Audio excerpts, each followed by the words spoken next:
tracks. Electrifying sports talk from start to finish. You're going wire to wire. With Diesel and Cole Bryson. On The Fan Upstate. Well, Diesel, if you were enthralled by what quarterback Carson Beck did in college his senior season, especially in the college football playoff leading up to the national championship game, good news for you, especially if you're a Miami Hurricane fan that wants to see your quarterback again. You do not have to wait until too long. It was announced, Diesel, that quarterback Carson Beck will start for the Cardinals tomorrow night in the Hall of Fame game, the first NFL game of the season, obviously a preseason game, but he did not know that he would be the starter for the Arizona Cardinals on Thursday. So we talked about yesterday how you have Kenny Pickett coming out for the Carolina Panthers, Diesel, but in this very segment, let's take a look, including Carson Beck, at how we expect the rookies in the NFL to perform in year number one. Welcome into the show. He's Diesel. I'm Cole Bryson. So good to be with you as I am live up in Landrum this afternoon. I am at 1851 Highway 14 in Landrum at Ingles. Would love to see you here. Have an Ingles gift card for you as well. Diesel, Carson Beck, and Kenny Pickett. Does that get you excited for football tomorrow night or what? Well, Carson Beck is fascinating, and by the way, Cole, before we even get on the air, you're already making fun of Bryce Young. I mean, we're playing this promo. He's doing his best. Man. He's trying to sound like a tough guy. God. Hey guys, this is Bryce Young. It's so bad. It's so bad. What do you want him to do? They should have said, hey, Bryce, can you, re-record it and sound more like a man, you know? Hey guys, this is Bryce Young. It's just every time I hear that promo, man, it is so bad. And what do you do? What do you do? He sounds like he's trying to sing me a book to go to sleep. Yeah, he does. It's awful. But again, I'm not trying to make fun of the guy, but it's just he sounds like a 10-year-old kid. Maybe they actually recorded it when he was 13, and we just didn't know. Yeah, he was a freshman at Alabama. He knew he was going to the Carolina Panthers because they stunk all the way back then. Yeah, I didn't intend to hate on Bryce. I like Bryce Young. I really do. I think he's a good quarterback, but the promo there, maybe you need to add some, see if you can add some bass to it. Get in production there in your free time. Add some gain, you know? Yeah. I know you've had hey guys, this is Bryce Young. Yeah, there's something. I play quarterback. There's plenty of sound effects in Adobe Audition where you can go in there and help that voice out a little bit. I mean, you hadn't done anything today. You've had a very boring, carefree day, so you can have time to go do that, can't you? Everything has gone wrong for me today. You know, I call an electrician over to the house for what I think is a simple little job. You know, I'm expecting like $400. You know, maybe a little bit less. That'd be great. A little less than $400.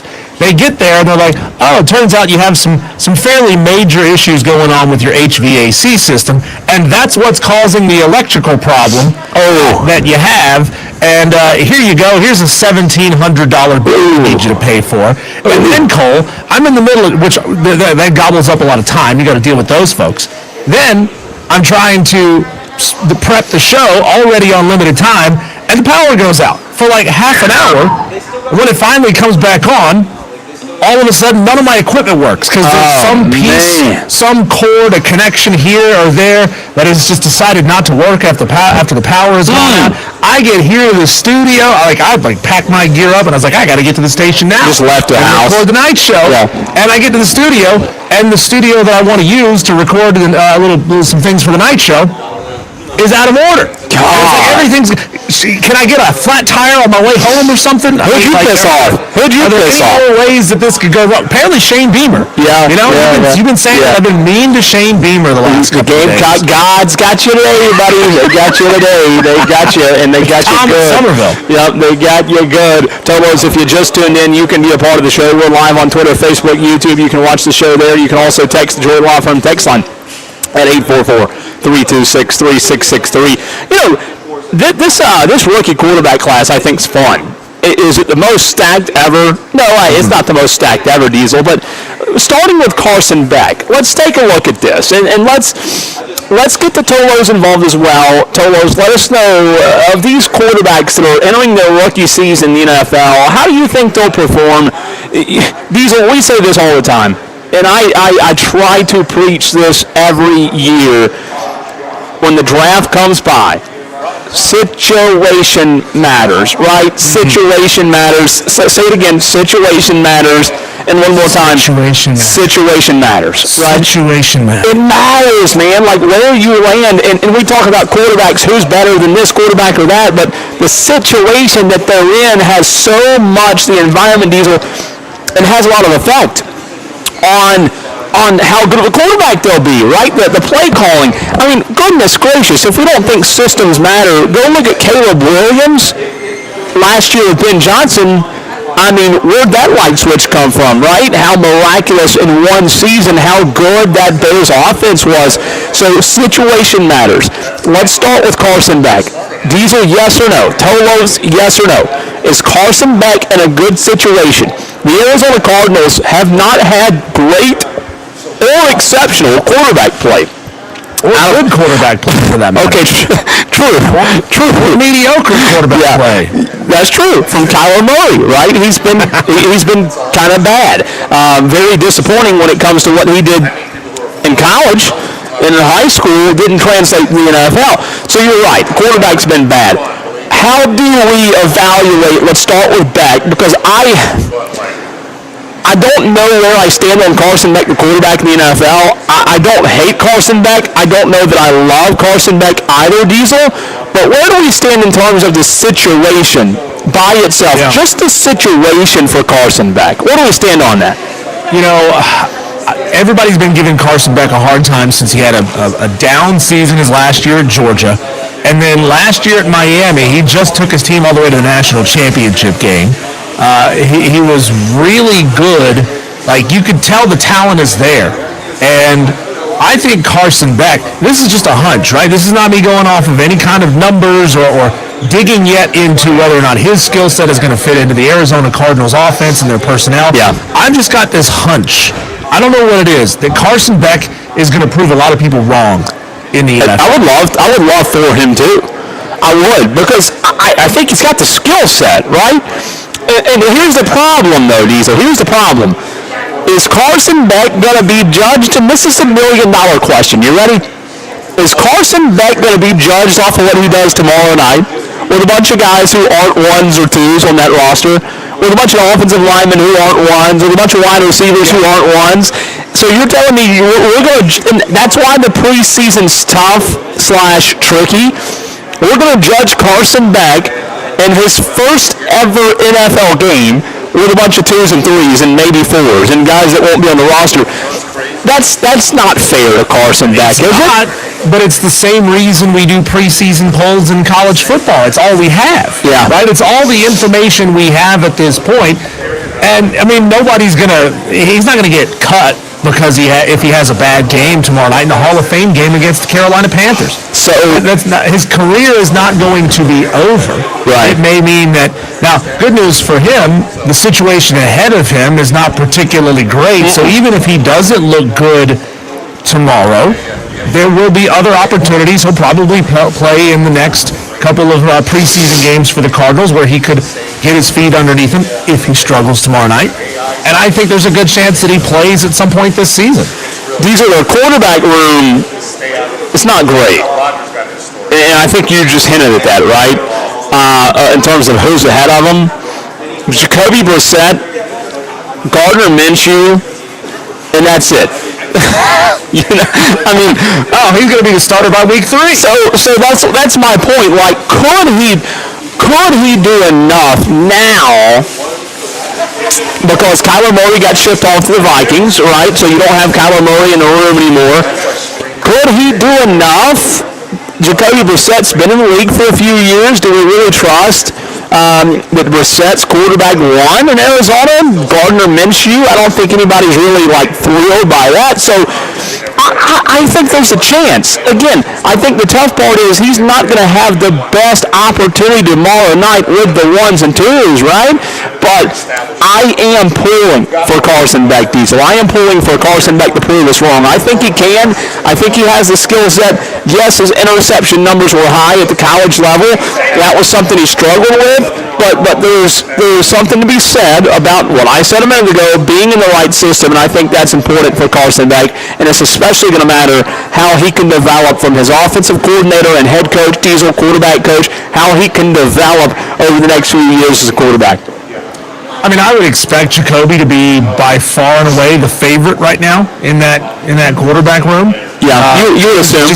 He's got all the experience, right? I mean, he came into the league in 2016. He's played under a whole bunch of different guys, which, that's to say Carson Beck has done the same thing, right? He's played under multiple offensive coordinators in the past couple of seasons. Both of these guys are going to be used to playing under a new system. Jacoby Brissett played in 14 games for the Cardinals last year, had over 3,300 yards, almost 3,400 yards, so he had a good year. There's every reason to believe he is, the shoe-in to be the starter this year, but I mean, has Jacoby Brissett ever wowed you at any point in his career? No, not really. He was a full-time starter in Cleveland in 2022. Right. He achieved 3,000 yards. He was a full-time starter in Indianapolis in 2019. Didn't achieve 3,000 yards. No. So he's not the future. He's not the future. He's not the future. No. And this is the first time in a long time where the future has been up for grabs in Arizona. They've just been banking on Kyler Murray somehow figuring it out, taking time away from the PlayStation to go study the playbook, and he would just magically get better one day. That never happens. So I think it truly is a three-horse race, and I wouldn't be surprised if like I said, if Carson Beck starts a couple of games this year. So here's the deal with that. Before we move on to another quarterback, Diesel, Carson Beck was selected in the third round. When a quarterback normally is selected in the third round, they're not expected to be day one or immediate starters, right? They're not expected to be. I don't want to compare the two, but I think back to my team. My team, Diesel, drafted a quarterback in the fourth round, then Dak Prescott. Dak Prescott was not expected to be out of Mississippi State. He was not expected to be the starter. They had a guy in Tony Romo who was pretty good. They didn't expect that, right? So I just think that when you look at what we do, when you talk about what we do as organizations, Diesel, it's tough. And the reality of it is, you don't know what's going to happen when you have the bullets flying. My point with Dak Prescott and Carson Beck being, I don't know what Carson Beck will do. He was drafted in the third round. Obviously, the money's different in the third round than it is in the first. But my point being, Dak Prescott showed that where you got, and Tom Brady and the list of quarterbacks who have got drafted late, they have shown that you don't have to be a first-round pick like Fernando Mendoza to be a good quarterback in the NFL. So can Carson Beck start, like you said, eventually this season? Why not? Why not? Why not? I think he absolutely could. Let's go to Fernando Mendoza now. Okay, shall we? By the way, I just want to point this out. Carson Beck was 37-6 as a starter in college. In what world does that deserve the level of hate that he's gotten? Well, you can say he's not the most careful guy with the football. You can say he's not the most mobile quarterback. Guess what? In the NFL, you don't have to be the most mobile quarterback, and they can teach accuracy. The dude wins. He wins, and let me ask you this: Why did they get rid of him in Georgia? Like, why was he not good enough in Georgia? If you just give that record out, why was he not good enough to continue to be the Georgia quarterback? To your point, he's a winner. And what was that, 30-6? 37-6, and that's 2023, 2024 at Georgia, where he only lost 3 football games in 2 years, and then he went 13-3 last year at Miami. It's pretty good. Pretty good. Yeah. Pretty good. Again, does that carry over to the NFL? I don't know. We hope it does. I'm pulling for the guy. I am. I'm pulling for the guy. How do we think the situation is for Fernando Mendoza as we are going through these rookie quarterbacks in the NFL, Diesel? Fernando Mendoza, I think when you talked about earlier experiencing multiple offenses, when required to, what I like about Mendoza is here, the brain, the head, right, Diesel? When required to, Mendoza showed that he is capable of operating versatile schemes that demand exhausting multi-step, long progressions where he can get to the third and fourth option, right, in different passing concepts. So when you fit him into Clint Kubiak's offense, which will require him to operate off a play action, I think there is a reason to feel like he should be comfortable. He finished 2025 with a 73.4 completion percentage on play action throws. Diesel Fernando Mendoza did. So I do know, we all know that going into a system in the NFL is tricky. It's different. But this guy has shown us at the college level that he can do it. Where are you, not on Mendoza the player, but the fit? Is the Raiders the right fit? Could you see him being a lifetime Raider and having success there? I think he's got the skill set. Unless you're trying to run the Baltimore Ravens offense where you're planning on running a quarterback a lot, I think his skill set fits in a lot of different offenses. I mean, he's good at the play action. He's good at rhythm-based and timing-based plays. He's really good at throwing receivers open. He throws across the middle with a lot of skill and a lot of accuracy. I mean, I think he's the type of guy that, again, you never know what somebody's going to be until you put him in the offense, until you have, enormous defensive ends coming at him. But I think he's got this level of maturity and this skill set that fits in a lot of different offenses. I do too. And again, are there going to be learning curves in Vegas for Mendoza? Of course. I think so. But, I do like what the Raiders have done. I think Clint Kubiak being there is a big plus. And then you go sign Tyler Linderbaum, who, when he was coming through the draft, he was one of the highest ranked and rated centers in the draft. So you go get him during free agency. You still do have Ashton Jeanty, right? You need a little uptick in production there. You've got some players. It's not like he's going to New York to play for the Jets, right? The Raiders have not been great, but you do have a situation where I think you could see some learning curves, maybe high interception numbers at first for Mendoza Diesel as he's getting acclimated to the NFL, but I like his fit, and I think that's one of the more intriguing fits, and will be intriguing to see how that turns out. They say the speed of the game, gets faster. Obviously, the higher in level of Sure. football that you go, the game is going to be faster for him. And that's not to say that there's not quick guys and quick tempo in the Big Ten, but it's going to be faster for him. There's going to be, I think, a learning curve that his sack numbers may be a little bit high. What I think about Fernando Mendoza is I think he's going to be smart enough to know to get the ball out quickly or to just live to play another down. I don't see him. I disagree with you. I don't see him throwing a lot of picks because I think he's smart enough to know that taking a 3 or 4 yard sack is better than throwing an interception. My only fear is, and I get that, my only fear is with Mendoza, every single read and coverage and concept in the NFL, do I think he can masterfully progress his way through that? I do, but Diesel, the speed, the strength, the guys he's going against on defense in the NFL, and he'll find out, he probably already has in training camp, it's a different monster than college football. It's just a different monster. Everybody's fast. Everybody's strong. Everybody's good. Everybody can break routes and make you think they're doing one thing pre-snap, and we'll see how good he becomes at that, which I have utmost confidence that he can. Let's close. Didn't do him any. Last thing I'll say, I promise. They didn't do him any favors because the season consists of at the Chargers, Kansas City at home, at New England, Buffalo, the LA Rams, at San Francisco, Seattle at home, at Denver. Yeah. And then, of course, they play the Chargers, the Broncos again, and then on the road at Kansas City to close the season out. I mean, that is a brutal schedule for a rookie. Let's close with Ty Simpson with the Los Angeles Rams, Diesel. He was one of the more shocking picks of round one. They've got a guy up there that I think most of us have heard of in Matthew Stafford, so I think they're good right now. But, Diesel, this is a guy in Ty Simpson who had 15 college starts. He was given a lot of responsibilities at Alabama. Very good quarterback. Is he ready to be an NFL starter right now? I don't know. However, what better quarterback to sit behind and learn from than the reigning NFL MVP in Matthew Stafford, working with Sean McVay, who's a Super Bowl champion.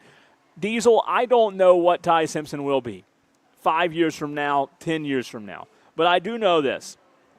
When you talk about situations mattering in the NFL, Ty Simpson has no excuse.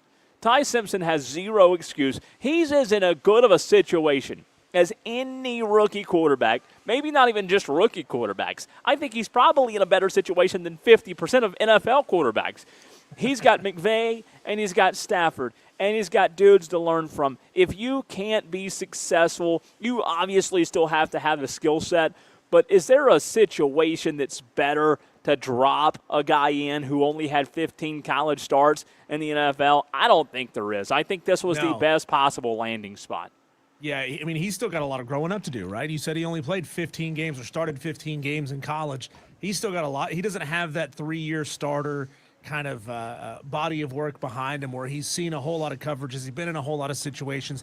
He knows how to handle the pressure. The best part of this is, number one, you're already, like you said, you're already on a good team. You're already playing under a great head coach. You're playing behind a great quarterback who can teach you a lot of things. You know, incredible defense. Is Matthew Stafford going to be willing to teach him? We'll see. I mean, I don't know if this is going to be Ben Roethlisberger, and who was the quarterback that he basically refused to mentor? Yeah, I remember that. Blanking on his name now. I'm forgetting who was it. Mason Rudolph, I think. Might have been. Might have been him. And but I don't think Matthew Stafford is that kind of guy. Matthew Stafford knows that he's an older quarterback and he doesn't have a whole lot of time left in this league. This might be it for him. You know, this might be it. So, you know, if I'm Ty Simpson, sure, I'm itching to get out on the field. And hopefully, you know, you blow some teams out and you get some mop-up duty late in games while they need to sit Matt Stafford. But, I mean, you're right. This is as good of a situation as it gets with growing up and having a great defense that can help mask his mistakes, because we saw it with Bryce Young when he came into the league. We see it with young quarterbacks all the time. They make mistakes. They have to be able to make those mistakes. But then if they have a defense that can pick them up behind that and mask it, that's where you want to be. I just think it's good that he finally has a good head football coach. I mean, we all know Kalen DeBoer. I mean, trash, right? Just absolute trash football coach. Only winning 8-9 games at Alabama, not going to cut it, not any good. Thank God he's got a coach now. The last thing I'll say on that, will he have the physical tools and the mental ability to be what Sean McVay wants him to be in a Sean McVay-led system? That, I think, is going to be the answer, because playing quarterback in the NFL is one thing. Playing quarterback for Sean McVay, he's as good as it gets in the NFL, Sean McVay is. So will he be able to do that? We'll see. I don't hate Ty Simpson. I just don't know. He just doesn't have any excuses, Diesel, is what I'm getting at. If the physical skill set's there, boy, what a great situation to be in. 844-326-3663, Tolos. You can text into the show, you can call into the show, and you can jump into the stream and comment there. Is Carson Beck going to be a good, bad, average, or great quarterback in the NFL? What do you think about Ty Simpson and Fernando Mendoza as well? We'll continue the NFL conversation on the other side of the break. The question is, Cole, with the number of teams that typically on average repeat as division winners being over-under at 4.5, what will hit, the over or the under of repeat division winners next year or this year? God, I could say this year now. This year, Diesel. This year. We got football. Tomorrow, baby. Tomorrow, this week. Tolos, go see Cole. He is in Landrum there at Ingles Markets. Grab yourself a $25 Ingles gift card. We'll keep talking NFL next.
likely to go 6-6 on an annual basis and go from the best in the league back to the middle. It's meant to pull you back to the middle, and it's meant to take teams that are at the bottom and push them up to the middle and have everybody go 6-6, which means it's no surprise, or should come as no surprise, Cole, that every year there is not really this level of dominance that we expect. I mean, we've all watched the Chiefs do what they do. We've all watched the Patriots do what they did, and we think this is just how the league works because the top of the league is doing that. Well, that's not always the case. Did you know that historically the over-under on division winners that repeat as division winners the next year is only 4.5?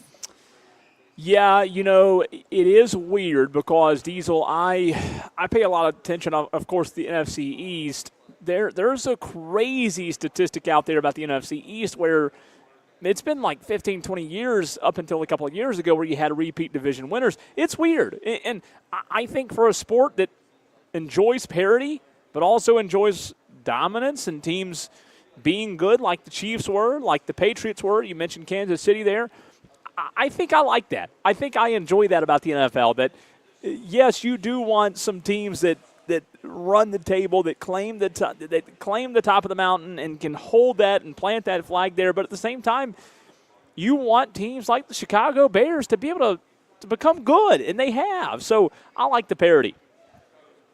Yeah, we'll get into the teams that we think can repeat from 25 to 26. And we'll get to that after we go to the phone lines, bring in Creed in Cowpens, who wants to talk NFL, especially rules changes this year. Creed, welcome to the show. Hey, do you know of any... Can you hear us, Creed? Yes. Do you know of any... There we go. Sorry. I got you. Start over, Creed. I'm sorry. That's okay. Do you know of any major or even minor rule changes this year? Any major rule changes going into this season? Or even minor? Cole, to you? I can't think of anything. I just, all I've heard recently is something about, and Creed, correct me if I'm wrong here, because I heard about it the other day or a couple weeks ago. The only one I can remember is something about onside kicks. That's the only one I can think of off the top of my head. Here it is. I got it for you. The allowance of declared onside kicks at any point in a game. That is a rule change this year. So is that what you're talking about? That means you're allowed to do more than one. Yeah, I did see that one. You don't have to be the fourth quarter anymore. Correct. There you go. It can happen at any point of the game. Yeah.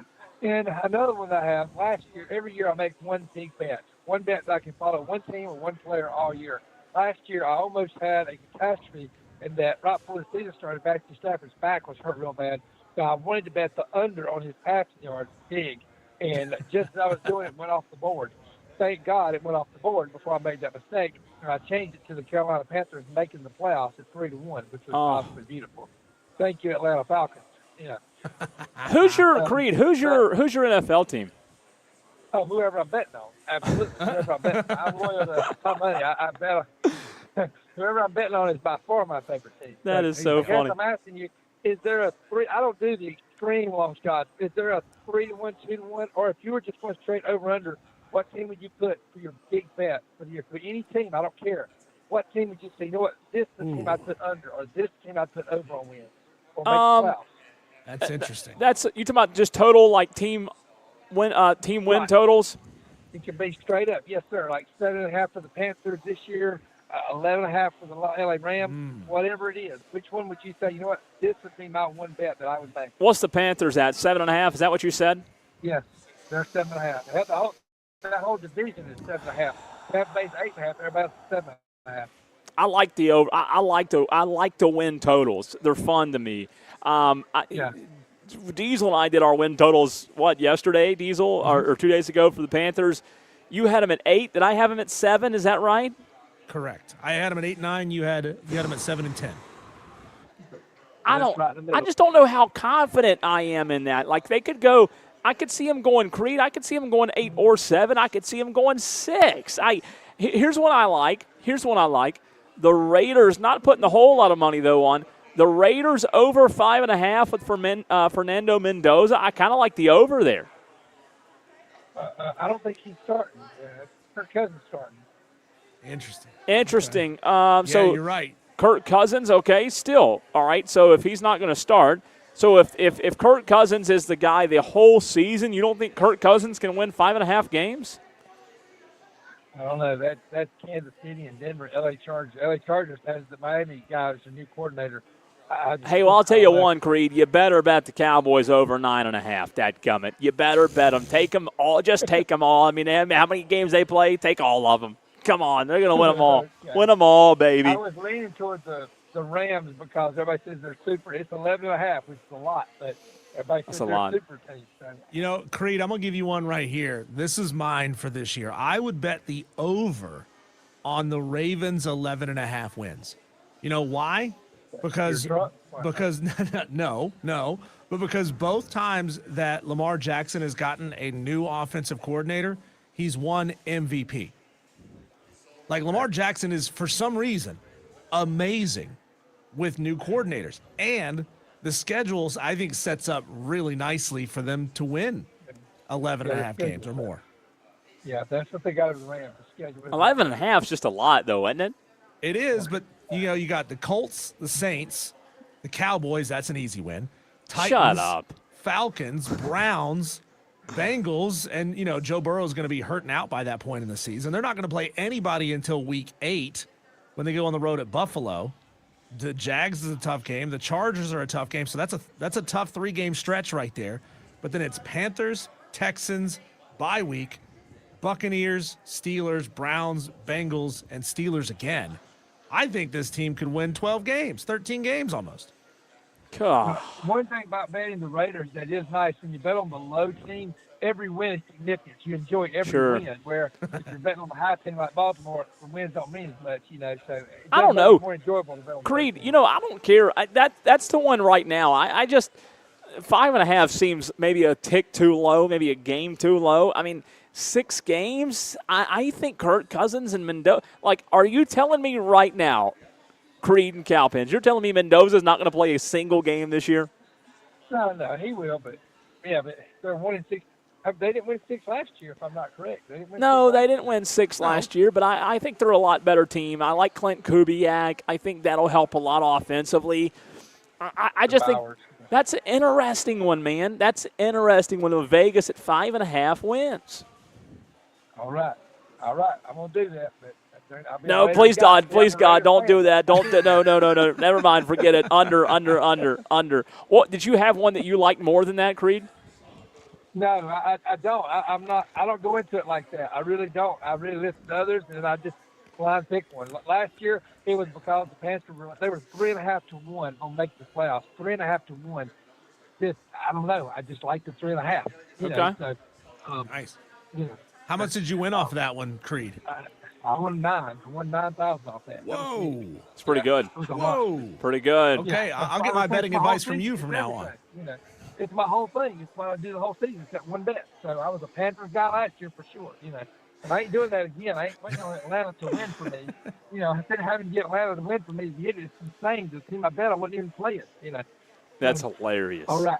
Good stuff. Appreciate Creed. you, man. Thanks for the phone call. Appreciate that. That's the best answer, though. Which team are you a fan of? Whichever one I'm betting on. That's a great answer from Creed, isn't it? Yeah. I love Not it. bad.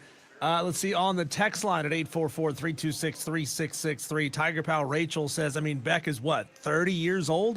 He ought to be considered a veteran by now. That's true. Yeah, that's most true. people don't realize he'll be retiring in 2 years. Yeah. Tolo J. Butane says, Creed, take Baltimore and tease it up to 12.5 wins. Thank me later. Baltimore's I what you that said, means, I think. That's what I said. I don't know. I think J. Butane is saying take the over, bet it up to 12.5, and take the over. That's aggressive right there. 12.5. I was looking at one more. I know we got way off track there, but I was looking at Chicago. Chicago 9.5. They're favored to go under at -120. Over 9.5 is plus money. So you bet $10. If they go over, you win 20 at +100. I think that's so interesting. They won 11 games last year, Diesel. But here's the problem. Chicago has the toughest schedule in the NFL. They have the toughest schedule in the NFL. I don't know. These are tough, aren't they? But that's what makes them fun. It is. And we'll get back to that conversation, I guess, at a later point later on in the show. Teams that we think could repeat as division winners, Cole. We don't have a ton of time here, so we'll just kind of run through it, glaze over it here, and we'll get to it later on. But Tolos, who do you think will repeat as a division winner this year? I've got a few for you. I'm going under on the 4.5. I think 4 teams get it done, Cole. I think the Patriots win the AFC East again. Sorry, Josh Allen, your time is done. Drake May is taking over. And the fact that they added A.J. Brown, they just added another 1,000-yard wide receiver. I think the Patriots, I would consider this one a little bit closer to a toss-up at this point, but I still like the Patriots' ability to get it done. I would say that the Jags have the best chance to repeat as the AFC South winner. Division Texans are on their way sucks, down. right? Colts and Titans, they both stink. This one is kind of up for grabs, the AFC West, with the Broncos and the Chargers going head-to-head at one another. But I think with the addition of Jalen Waddle at wide receiver, the Broncos have a really good chance to repeat. And since I can't go against myself here, Cole, I had the Carolina Panthers going 5-1 in division. You did. I say that the Panthers repeat as NFC South division winners. The biggest problem, I think, the only problem I have there, maybe one, I'd say the number one problem is the AFC. Is it the North? Is it the North? Who'd you have one in the AFC North? No, AFC North. I didn't pick that one. But I'm AFC sorry. North: Steelers, Ravens, Bengals, and Browns. You had I went the AFC East, where I think the Patriots repeat. Yeah. Yeah, I think that one's the only one. I'd say, man, that's easier said than done, isn't it? Repeating when Josh Allen's in your division. Maybe they do, but dadgummit, man, you got a new coach in Joe Brady. You got a new coach. This is the time you got to figure things out. And you fired Sean McDermott because you couldn't get over the hump. And if you can't get over it now, I don't know. It's just hard to bet against Josh Allen, is all I'm saying. So I think that's a tricky one. That's a very tricky one there when it comes to the NFC or the AFC East. You mean always the bridesmaid, never the bride, Josh Allen? Maybe. Diesel, there are 49 games remaining for the Atlanta Braves. You know, the Braves are hot right now. The Braves fans are starting to come out of the negativity from not doing anything at the deadline, but the good news is the Braves are playing really good baseball. They've won 6 straight, and I think now that we're under 50, the Phillies won last night. I believe, Diesel, the NL East is about to get real fun. The NL East could be one of the more fun races to watch down the stretch. We'll get into why next.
to give a shout-out to Dan B. for stopping by here at Ingalls and Landrum Diesel. Good to see him as always. We're going to have a special guest joining us here in just a few minutes, but let's spend a few minutes on the NLE. So the Phillies made a pretty good acquisition that we talked about at the deadline, getting the National League batting average leader at the deadline. The Phillies got better. I don't know if they got better on the mound or not, Diesel, but they got better at the plate. So they won last night, and the Braves won last night. You look at this East. The Marlins are just an average team, so let's leave them out of it. But the Phillies, man, have shown that they could be, and we always see this in the baseball postseason, Diesel, the Phillies could be like whoever comes out of that wild card spot. They could be dangerous in the National League. The Braves have a 7.5 game lead right now, Diesel. But I'm just telling you, over the next 49 games for the Braves, do not be surprised if it takes all the way to the end of this season for this division to be decided. I like 7.5 games. It's comfortable. But, Diesel, I'm predicting the Phillies bring it back up. They've been bad lately before the deadline, right? I think this division race is far from over, and I think the Braves and the Phillies could provide some really good matchups coming in the stretch, and we'll see. Hopefully the Braves win, but like you said before, do you want to win the East? Do you want to have the layoff? That's a good question. I mean, the Phillies, like you said, they've won 4 straight games after losing 4 straight. They've just been a streaky team, good and bad. And, maybe you're right. Maybe they figure that out a little bit, and they tack on a couple extra wins and figure out a way to clear a loss or two off of the schedule, not go on such long runs there. But, hey, this team has shown the ability to get really hot at points in the season. And adding another good bat, you're right, the pitching not necessarily there. But they're just going to try to outscore teams, and that's a dangerous thing because if you can do that regularly, obviously you're feeling yourself. I'd rather be a team with iffy pitching and a lot of great bats than be a team with really good pitching and you can't put up runs. And you just can't put it past the Phillies. Like, I hate to say it, but they've had recent deep runs. They won the pennant, 2022 when they went to the World Series, I believe it was. They reached the National League Championship Series, Diesel, in 2023.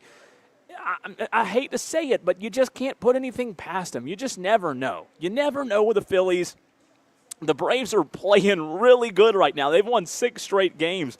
And last night, my gosh, if you didn't see the throw from Drake Baldwin to end the game at third base, I don't know what the Marlins were thinking. Bad coaching, bad decision to try to attempted a double steal right there with 2 outs in the 9th inning, and it did not work. Drake Baldwin was incredible last night. How about Austin Riley hitting a home run last night? Yeah. I can't even believe it, Diesel. Where's Dewey? I know. Where's Dewey saying Austin Riley needs to be fired? I know. Again, let's see if he can keep it consistent, right? Let's see if Riley can keep it consistent. But, man, the Braves have won 6 straight, and I'm just saying, if you're a baseball fan, this NL East race down the stretch with 49 games to go, I think it's going to be electric. I do, because the Phillies, they get hot. Bryce Harper back in the outfield last night. You just never know. You never know. I don't want the Phillies to go on a tear and become a threat in the postseason, but somebody in the NL East is whoever finishes second. I'll say this. Whoever finishes second, I think, is capable of making a run. Can they get past the Dodgers? I don't know. We talked about that yesterday, but I think this division down the stretch is going to be a lot of fun. I'm just concerned about the Phillies and their ability to play clean defense, right? We talked about how much movement they've had inside their own infield lineup with second baseman going to third baseman becoming the water boy. Bryce Harper, he's having to play 4 positions at the same time. I mean, that could get a little wonky and confusing, and in the high-pressure situations, is there a possibility that they make some mistakes? Yeah. We'll just have to wait and see. I think the Braves and the Phillies, there's a lot of similarities between them and their ability to put up runs, but not necessarily the deepest starting rotation. So that's what makes these 2 games fun. 2 teams fun for me. It is. I like the Phillies starting pitchers better than the Braves, but I think there are areas this Atlanta team has strengths that the Philadelphia Phillies don't. So you're right. It should be a lot of fun.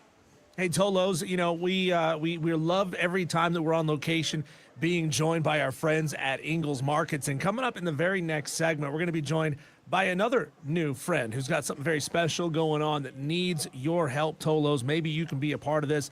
Lori Jewell from Pet Tender Angels in Landrum going to join the show on the other side of the break. And then coming up at 4:22, we'll have Trey Stewart of GreerNewsSports.com joining us to talk high school football, because that's right around the corner as well. Go.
the network studios. Cole Bryson on location at Ingles Markets in Landrum. And in this segment, Cole, we're taking a little step back from our normal programming, right? We're changing things up a little bit because Ingles Markets, and we all know how much Ingles Markets does for the community. They're involved in sponsoring like everything. You go to a high school game coming up in a couple of weeks, you're going to see Ingles Markets signage at the stadiums. When you go to Furman games, they're teamed up with Clemson. They're teamed up with everybody, and they're teamed up with a very special organization right there in the town that you're in of Landrum called Pet Tender Angels. Now, we've got Sienna Fitzpatrick, the digital media manager for Ingles Markets, on headset, and we've got Lori Jewell, the founder and executive director of Pet Tender Angels. And we'll just kind of bounce back and forth between you two, the two of you. Lori, tell us what Pet Tender Angels is, and then afterwards I'm going to have Sienna tell us why it's such an important thing for Ingles to be a part of. Okay, and thank you for having us. We are a rescue rehab facility, also a sanctuary, so we take in a lot of harder cases that need, time to decompress and heal from traumas, and we have a facility so that they can stay there long term, but our goal is to get them adopted into homes. That's always our goal, but sometimes we have ones that either take several years to get ready for adoption or they just can't be adopted for whatever reason. So we give them, the best home we possibly can while they're here. So. And then Sienna, to Diesel's second question there, talk about Ingles' impact. And for those that don't know out there listening in the upstate, how Ingles kind of made the connection here. Yeah, so we started through Tori, actually, about 2 years ago with 12 Strays of Christmas, and she introduced us to Pet Tender Angels.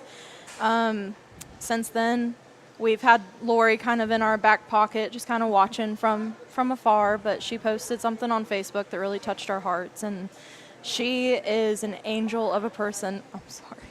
She is an angel of a person, and she does a job that not a lot of people will. Yeah. There are a lot of animals there that are special needs. Yeah. There's a dog that has my heart. Her name is Ruby, and she just got both of her back legs amputated. But, Lori puts everything. Yep. And Lori puts everything on the line for these dogs. Wow. What a great story. Lori, tell us about your connection and how you got into the world of, special needs animals. I mean, look, a lot of us have animals. I have a dog, 2 cats, and a snake at home, and I love them, but they are relatively easy to deal with by comparison of some of the animals that you work with on a daily basis. Obviously the easy thing would be to just cast them off and think about the pets that are in good health. Why this direction, and what brought you to it in the first place?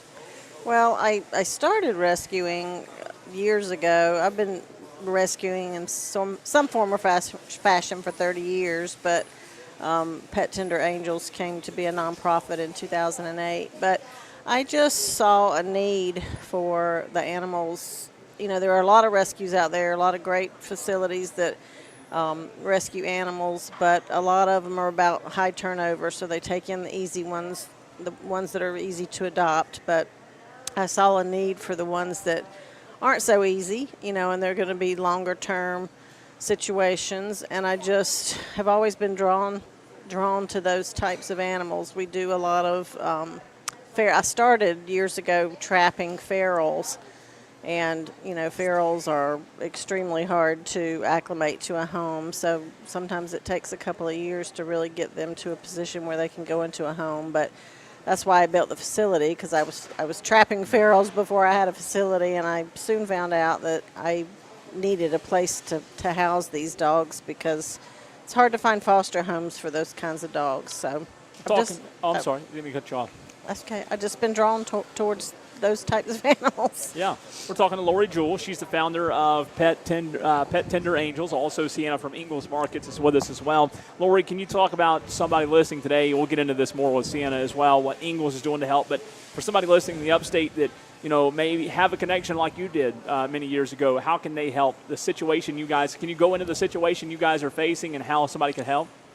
We are, because we have a facility that houses dogs long term, I think it's sometimes we don't get the donations that other groups do because they like to see the intake. They like to see dogs being pulled from the no-kill shelters, and they like to see fast turnovers and adoptions, but we just don't have that. And I mean, we've had a lot of great support over the years, but I think just the world is changing, and pockets are tighter, and I think sometimes it's hard to justify a facility that's not doing a lot of adoptions, to give to them. But the fact of the matter is this is these animals' homes, and we have to pay the bills. Sure. We have to keep the place running in order to keep these dogs safe, and we are very dedicated to giving them the best possible life they can have when they're there. So it's important that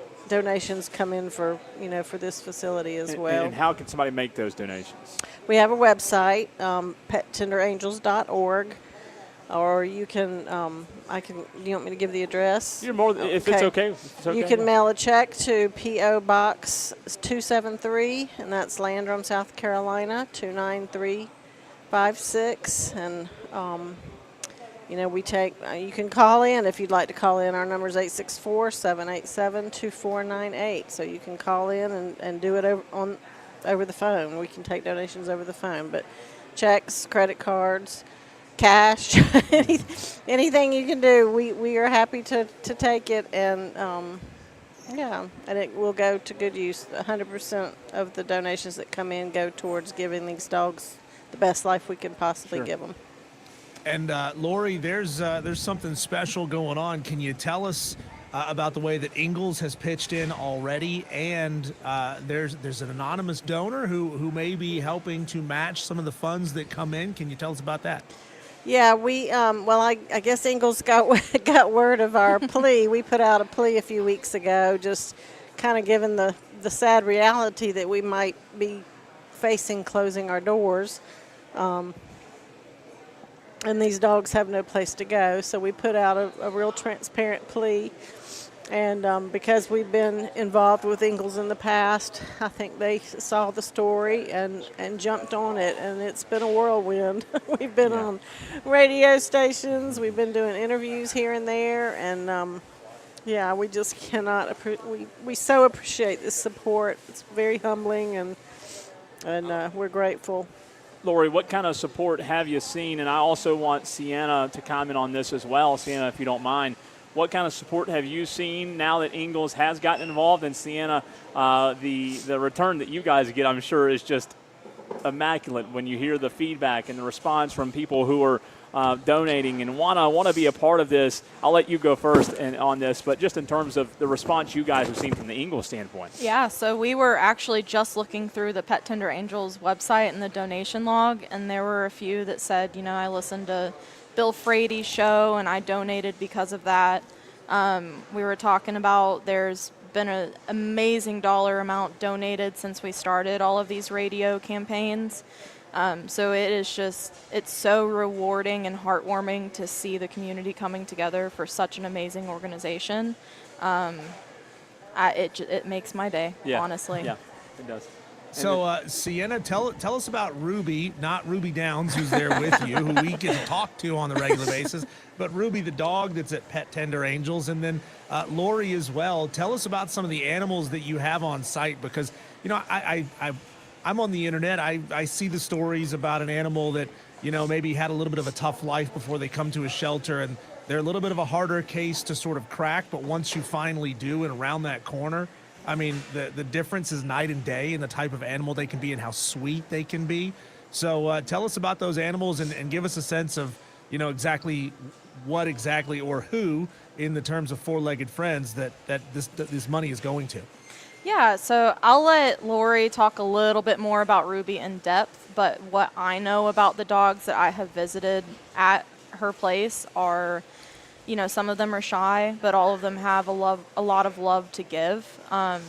Ruby stole my heart because she looks like my dog, but she is a double amputee now. She's in a wheelchair, but that does not let her slow her down at all. She is full of life and full of love to give, like I said. Every other dog I've come in contact with there is just a little bundle of joy. And I know that Lori knows that too. And Ruby, she came to us as a small puppy. We were told she was stepped on by a German Shepherd when she was a puppy, and it totally severed her back.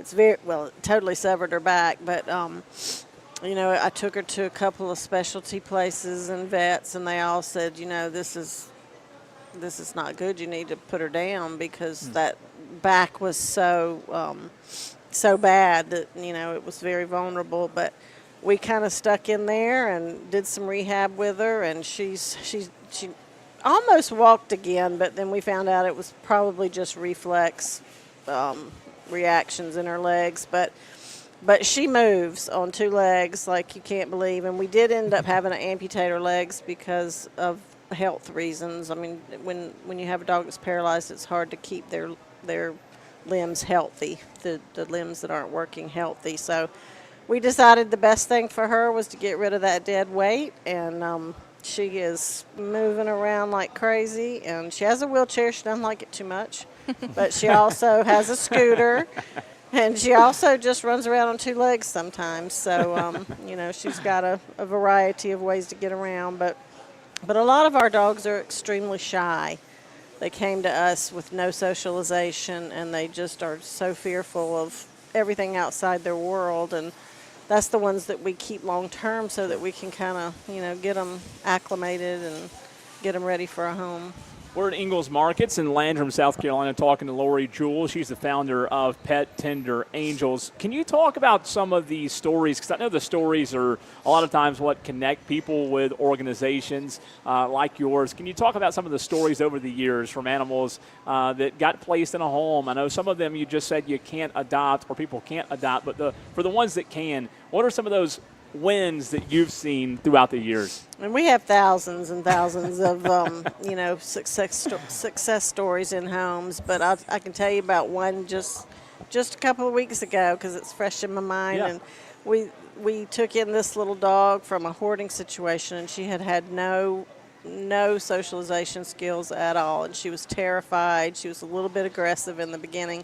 We had her for 7 years, working on her in different aspects, and she just got adopted 2 weeks ago, and it has been so fabulous to see her just blossom and learn to live life again. She was great at the shelter with all of us, but you take them outside of their environment and they kind of revert.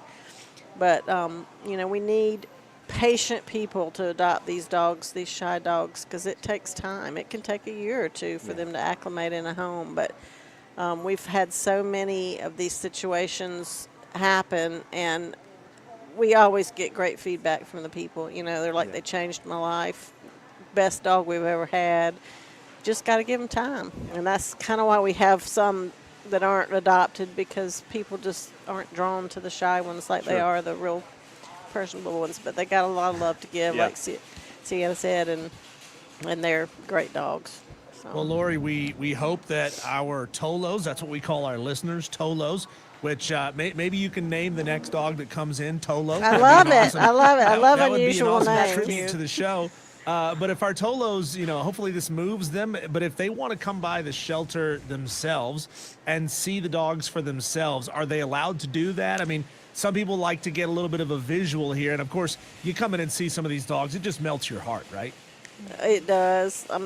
And, yes, we are not open to the public because it is a private property, and I do live on the premises. But we are very proud of our little shelter and do appointments. So if somebody wants to come see the dogs, all they have to do is call me, and we'll make an appointment. We'll get them out there for a tour and to meet some of our lovely dogs.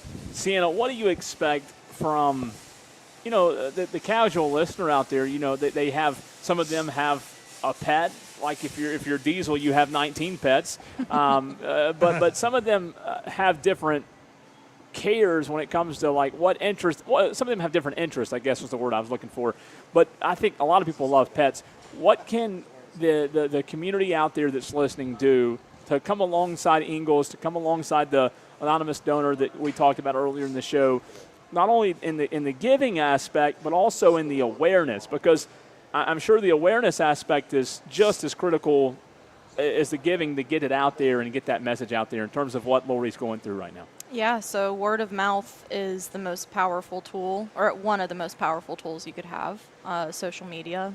If you go to Pet Tender Angels Facebook, you could share the posts, the one that I saw, saying that they were at risk of closing their doors. That very powerful post, very well put together, Lori. Thank you. It was from the heart. That's what got me. And Yeah. anyone that sees that will see that. Yeah. So share that post. Share it. Tell people about it. Sure. You could not support a better place. Yeah. Thank you. That's Thank you awesome. so Well, much. we appreciate both of you for coming on the show with us today. Lori Jewell, founder and executive director of Pet Tender Angels there in Landrum and Siena. We always love having you on the show as well. Digital media manager for Ingalls Markets. And Lori, one more time, give us all the different ways that people can donate and see what it is that you guys are doing so that they can have their hearts melted and want to be a part of this.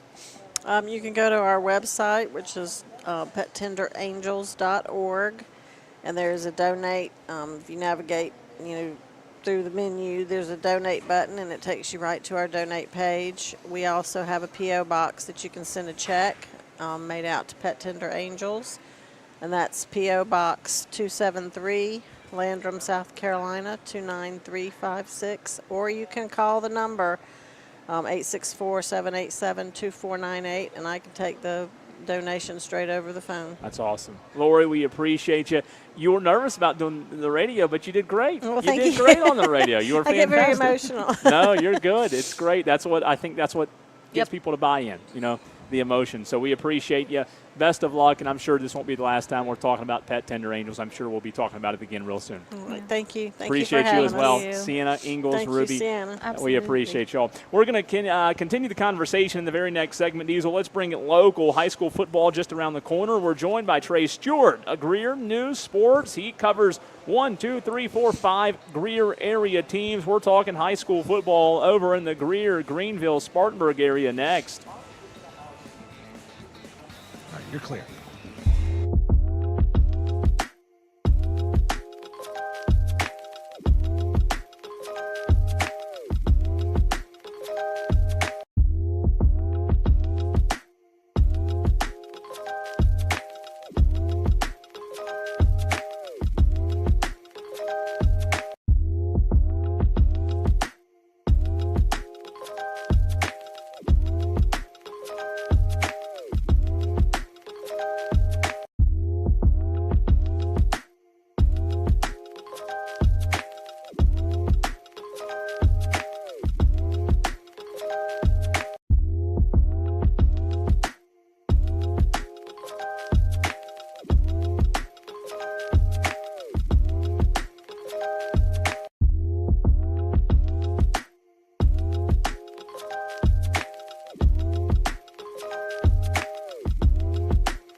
Bryson on the Fan Upstate. Well, let's bring it local. We already were very local, Diesel, as I am live at Ingalls Markets in Landrum, South Carolina. One more time, want to say thank you to Lori Jewell of Pet Tender Angels and Sienna, the whole team from Ingalls Markets for what they do. And if you missed that segment, want to get involved with Lori Jewell and what's going on, you can reach her again on their website, on their Facebook page, at Pet Tender Angels. Just a great thing that they do in a time of need right now where they need all the support they can get. But let's continue the local conversation as we're joined by Trey Stewart. GreerNewsSports.com joins the show to talk high school football. Scrimmages happening this week, jamborees happening next week, and then 2 weeks from this Friday, week 1 is here. I don't know if you can believe it or not, Trey, that week 1's already here, but how upset are you that there's no longer a week 0? Did that upset you when you found that out? I think I'm kind of in the majority where I was very confused why there was such thing as a week 0 to begin with. So, no, it really didn't upset me in the slightest. Trey, good stuff coming up in high school football season as you cover Eastside, Greer, Blue Ridge, Burns, and Riverside. Those are the Greer area teams that you guys cover at GreerNewsSports.com. Let's start with Greer. Diesel and I had our high school football preview shows last week. Will Young, been around for a long, long time. Greer's an interesting story. In fact, every team now is more interesting, Trey, because of the realignment, new regions for everybody, a lot of new faces on the schedule, right, for these teams. But Greer specifically, let's park on Greer for a second. A proud program, the Yellow Jackets are. They have not had the past few seasons they would like. You lose your quarterback this year. You're breaking in a new quarterback. Will Young's season. He's been there a long time. What do you think the fair expectations are for Greer? Because Greer has a fan base, like I said, with proud tradition that wants to win. Yeah, no, and you're right. It has kind of been a while since they reached that standard. I think the last time they made a state title game was 2018, and they came up short to Luke Doty in Myrtle Beach, actually, fun fact. So it's been a while, and it's definitely something it kind of simmers in the community, that desire to get back to those winning ways and to those, Greer, for a long time, Greer was the standard in Greenville County. I mean, programs around the county wanted to be like Greer. They wanted to have the community support and the talent that Greer had. It's not quite been up to that level this year. I do agree with you. I think the realignment has sort of helped them in a bit.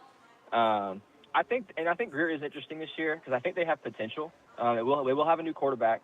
They call him X, Xavier Semet. He's a special talent. If they can hone that in, I think that he'll be one of the great quarterbacks Greer's seen, and there's a long line of them. But they've got weapons on offense. Zay Mosley at receiver, and they're a senior-led offensive line, almost all seniors on that O-line. Calvin McCoy in the backfield. They've got the pieces. It's just they do need to get back to a sort of that standard that they've been missing for a while. And they'll have a very easy, aside from Burns, I would say, pretty easy non-region schedule this year, which is rare for them. They like to kind of run the gauntlet at the beginning of the year usually. Like, for example, last year I think they played BHP, Burns, Hillcrest, and Boiling Springs as the non-region schedule. This year it's Woodmont, Union County, and a couple other teams I can't think of off the top of my head. But it'll definitely be a different look this year, a little easier to start out. But they got some pieces, they got some guys. I think they can make some noise in that region, but time will tell when they come against the Greenvilles and the Gaffneys of that region in 4A, just how good they are and what they've got this year.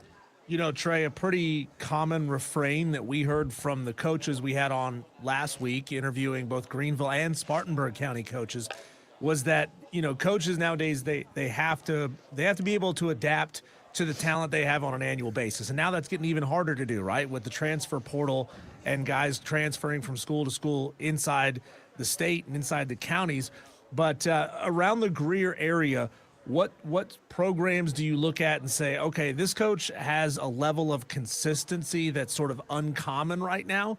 And what schools are you looking at and saying, I don't know, man. You just kind of throw your hands up like the emoji and say, so much has changed with this program. This is going to be a really tough coaching job this year. Yeah, and I'll kind of give a broad answer to that one. I think Greenville County as a whole tends to get hit pretty hard with these new transfer portal rules, and I think that just kind of boils down to a lot of guys feel like they can get more attention, more notice, get noticed more at, say, an Anderson County school, a Spartanburg County school, somewhere like that, and you'll see a lot of players that leave a Greenville County school and head over to a different county. There's a decent bit of transfers within the county of Greenville, but a lot of times the guys are looking for sort of a bigger platform, a bigger spotlight, and you find those at the Burns, the Dormans, the Spartanburgs of the state, et cetera, the Gaffneys of the state, et cetera. And so I'll refrain from saying, I guess, which schools get hit harder by it and which schools are kind of suffering more in this era. But I do think Greenville County as a whole does not have it easy in this new transfer portal climate, just because of the emphasis that isn't necessarily placed in the county on sports in general, and especially football. Trey, going back to Greer for a second, and this ties into that Greenville County conversation that we're having as we're joined by Trey Stewart of Greer News Sports talking high school football. If you have a particular question for Trey, you can get it in on the Joy Law Firm text line 844-326-3663. Why is it that it feels like Greer loses players more than they used to? You talked about the days where Greer used to be the standard in Greenville County. It feels as if, Trey, and again, I'm not looking at a side-by-side comparison of numbers, but it feels like Greer has trouble retaining players. And at the high school level, that's a shame, obviously, that so many kids do transfer in and out nowadays and move to place.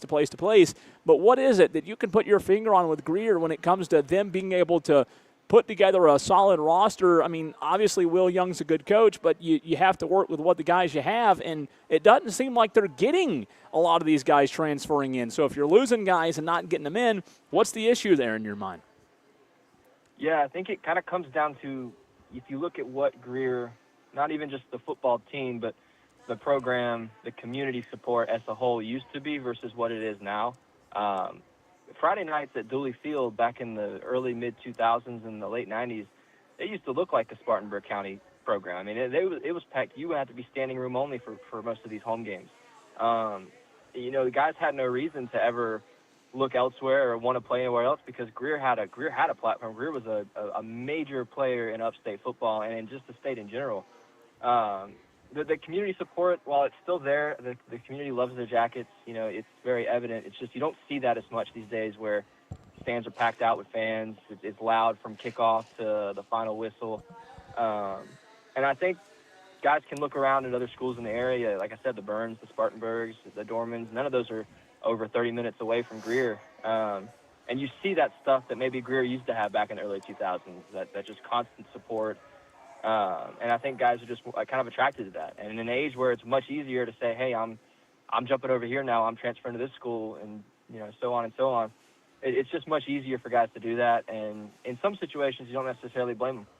So Trey, how do you change that? And what kind of efforts are being made, whether it be, at the administrative level of the schools, whether it be, we all remember in high school we had, spirit weeks and things to try to get us involved. How are they trying to change that and bring the community aspect back? Yeah, I think, and again, with Greer, I still think Greer is just to harken on that for a second, I think it's unique compared to some of the other Greenville County schools, where it is a community-based school and it does have a decent bit of support, and those fans do come out still, maybe not quite as much in droves as they used to. But I don't know, I think a lot of times it's kind of cliche, but, winning begets that progress that you're looking for. If Greer goes out this year and they start out 8-0 and you got a game against, Greenville to win, or Gaffney to win the region, I think you'll see that kind of stuff where that community is out there and it's loud from start to finish. And, it's just the results speak for themselves, and I think the people will start to see that once those results really do come, and you may start seeing it look a little bit more like it used to. Trey, before we get to your other schools that you cover in the Greer area, last question on that. This is a broad question, and it's kind of tough to answer, but I think there's some truth to it, and I want to get your thoughts. When it comes to schools like Greer, and we talk about nowadays with the kids transfer and everything we talked about thus far, is there something to be said that you have to, and this is going to sound crazy whack, but I just think there's a little bit of truth to it. Do you have to hire head coaches now who, at the high school level, can, I don't want to use the R word, but can get guys into the program like I said with Greer, it doesn't seem like they're getting a lot of guys in, and I don't mean this disrespectful in any way to anybody out there, because there's been a lot of coaches around the game for a long time, Trey, that don't love the college game and all the transfers and the high school game now with the one-time transfer rule. Do you think that we're as crazy as it sounds, do you think we're transitioning to an era where, as a high school football coach, you have to keep in mind or be mindful of how you can put an attractive product online for people to see, so that, you do get a transfer here and there? Does that make sense? No, 100% it does. You kind of hit the nail on the head there with putting the attractive product out, because one thing I've seen, especially for some reason this offseason, is a lot of programs around the state are kind of upping their social media game, if that makes any sort of sense. Sure. Like, I don't know if they're hiring new people to do it or hiring new people to run their pages, but the output from, like, an online standpoint from a lot of these programs is starting to look a lot better. And, yeah, you talk about wanting to look attractive to maybe some potential, again, you hate to use the R word or, prospective players, but it is a part of today's game. I mean, there's no hiding it. There's no shying away from it. I think a coach, if you are looking to hire a coach in this upcoming cycle or any of the upcoming cycles, I think that's got to be something that, I think the days of just turning a blind eye and scoffing at the idea are kind of over, because I do think your program will fall behind if you do that. And so, yeah, it does sound crazy in essence, but just with what we've seen the last few years, it's no longer crazy in today's landscape. Talking to Trey Stewart of GreerNewsSports.com. Everybody loves offense, right? Everybody loves quarterbacks that can throw the ball, can get a lot of yardage through the air, love running backs that can bounce off tackles and make big things happen. But for those that love old school defensive style of football, from the schools that you cover, Eastside, Greer, Blue Ridge, Burns, Riverside, who's going to be that old school kind of steel curtain on defense that you are not going to be able to move the ball against? That's actually a great question, because almost every year I'll say Burns, just because they seem to have guys that just cycle in and out and are just talented on that side of the ball from top to bottom. Burns gave Dutch Fork all they could handle on offense last year in the playoffs. I mean, don't forget, Dutch Fork had 7 points until the fourth quarter of that, 10 points until the fourth quarter of that game. And I honestly, if Burns can find it, Burns, I believe, lost 9 or 10 players from last year's starting lineup on defense. And Cole, you can fact check me on that, but it's somewhere around there. If they can replace those guys, they have the defensive coaches on that side of the ball and the people in place that just know how to put a good product on that side of the field out year in and year out. And so I definitely would still eye Burns in terms of a team that might have a really solid defense this year, especially with Aiden Wiggins, one of the top cornerbacks in the state, coming back. It's gonna be really hard to pass the ball on whatever side of the field he's playing. Trey, if you're Eastside, how do you replace two studs, two of the best players I saw last year altogether? How does Andre Woolcock, and I asked him this question last week, but I mean, obviously when you have great players, you can't replace them. Burns isn't going to be able to replace Trey Segura next year, but when it comes to Peyton Schrader and Luke Tankersley last year, those two were as good as I saw on any team. How do you fill that void if you're the Eastside Eagles in 2026? Yeah, those dudes were awesome on the field, but even more so, they were good locker room leaders too. Just two genuine dudes, genuine guys. They cared a lot about their teammates, lifted them up, and killed it in the weight room too. Usually, when you would always see those two lifting the heaviest in the weight room, time in and time out, and so that is hard to replace, especially the positions those two played. If you remember, Coach Woolcock loves playing his guys on both sides of the ball. So Peyton was playing quarterback and free safety. Yeah. Lucas was playing running back and linebacker, and they're both now at Charleston Southern playing college football. So that's going to be tough to replace. I do know they've got some guys coming. They've got some guys that are coming up this year that look pretty good. They actually have a quarterback that came in from, I believe it was Malden, who looks pretty solid as well. And so I'm thinking Eastside will have maybe a tough time at first, kind of getting used to a new look and maybe trying some new things with the personnel they have. But I foresee them at least competing in that region, with the Hillcrest, the Woodmonts, and the Maldens. I think they'll be a tough out for anybody. Trey, how do you think college coaches look at these guys that play on both sides of the football? You just named off a couple, and again, we talked to a few coaches last week who have to do that because they just don't have big rosters. How is that viewed, and who do you look at this year as maybe the best two-way player in your area? I think college coaches view that very favorably for two reasons. A, it shows that you're coachable, willing to play, any position wherever you're told. And B, that you're just a pure athlete. I mean, Peyton Schrader and Lucas Tangersley were two pure athletes. I mean, those guys were, as well put together as you can ask for in a high school player. So, I mean, I think college coaches look at that very favorably. And two-way players this year is tough because, like I said, Eastside did lose a lot of them this year. But Christian McDowell for Eastside should be a really good one. He's going to play cornerback and some wide receiver for the Eagles. And he's kind of their new leader this year. He's their captain. He took that number 1 jersey from Peyton Schrader, which is a big deal at Eastside. They don't give that out to just anybody. So he's one I would definitely look out for. They'll be playing on both sides of the ball. He'll be their lockdown corner and probably their number 1 target. Talking to Trey Stewart, GreerNewsSports.com. Going back to Burns for a second, Trey, what do you see with that schedule? It's a very, very, very, and I mean very different schedule than they've had in the past. Obviously, new region that the Burns Rebels are in. They're the only Spartanburg County school in that region with Hillcrest, Malden, Woodmont, J.O.M.N., and Eastside. But the front half of the schedule, Independence, state champions out of North Carolina, Dorman, played for an upper state last year. You do have the rivalry with Greer, but then you have Spartanburg and Gaffney back-to-back. People say, oh, the region's easy. You have Hillcrest out of the gate. Hillcrest, a very good team out of Greenville County that's absolutely loaded in 2026. And, by the way, Hillcrest beat Burns last time they played at Burns. This time it's at Hillcrest. But, there's a lot of people talking about the schedule, rightfully so, and the easier, I'm going to put easier in air quotes, schedule or easier region, if you will, after the brutal non-region stretch. But, at the end of the day in 5A, if you want to get to where you want to get to as a program, you're still going to have to go through the Dormans, the Dutch Forks, the Northwesterns of the world. So while you may have 3 or 4 games that aren't as tough, what sticks out to you about this schedule and where things could go really good for Burns, but also on the flip side of where you think they have to win in order for things not to, get hairy, because as we all know, there's few jobs in the state where there's as much pressure as there is in Duncan. Absolutely. To quick point before I get into the main piece of that, Hillcrest has some juice this year. Those guys they're going to be good. They are going to be tough to beat, and I'm looking forward to that game when Hillcrest plays Burns. I think it's the opening game of region play for both teams. That's going to be a great matchup. But I look at the non-region schedule for Burns this year, and I'm sure they're thankful. But I would be thankful if I was a fan, A, to keep those rivalries with, your Gaffneys, your Dormans, your Spartanburgs, but B, to just have those games on the schedule to kind of see where you are at the beginning of the season as a program. You're playing a really tough non-region stretch.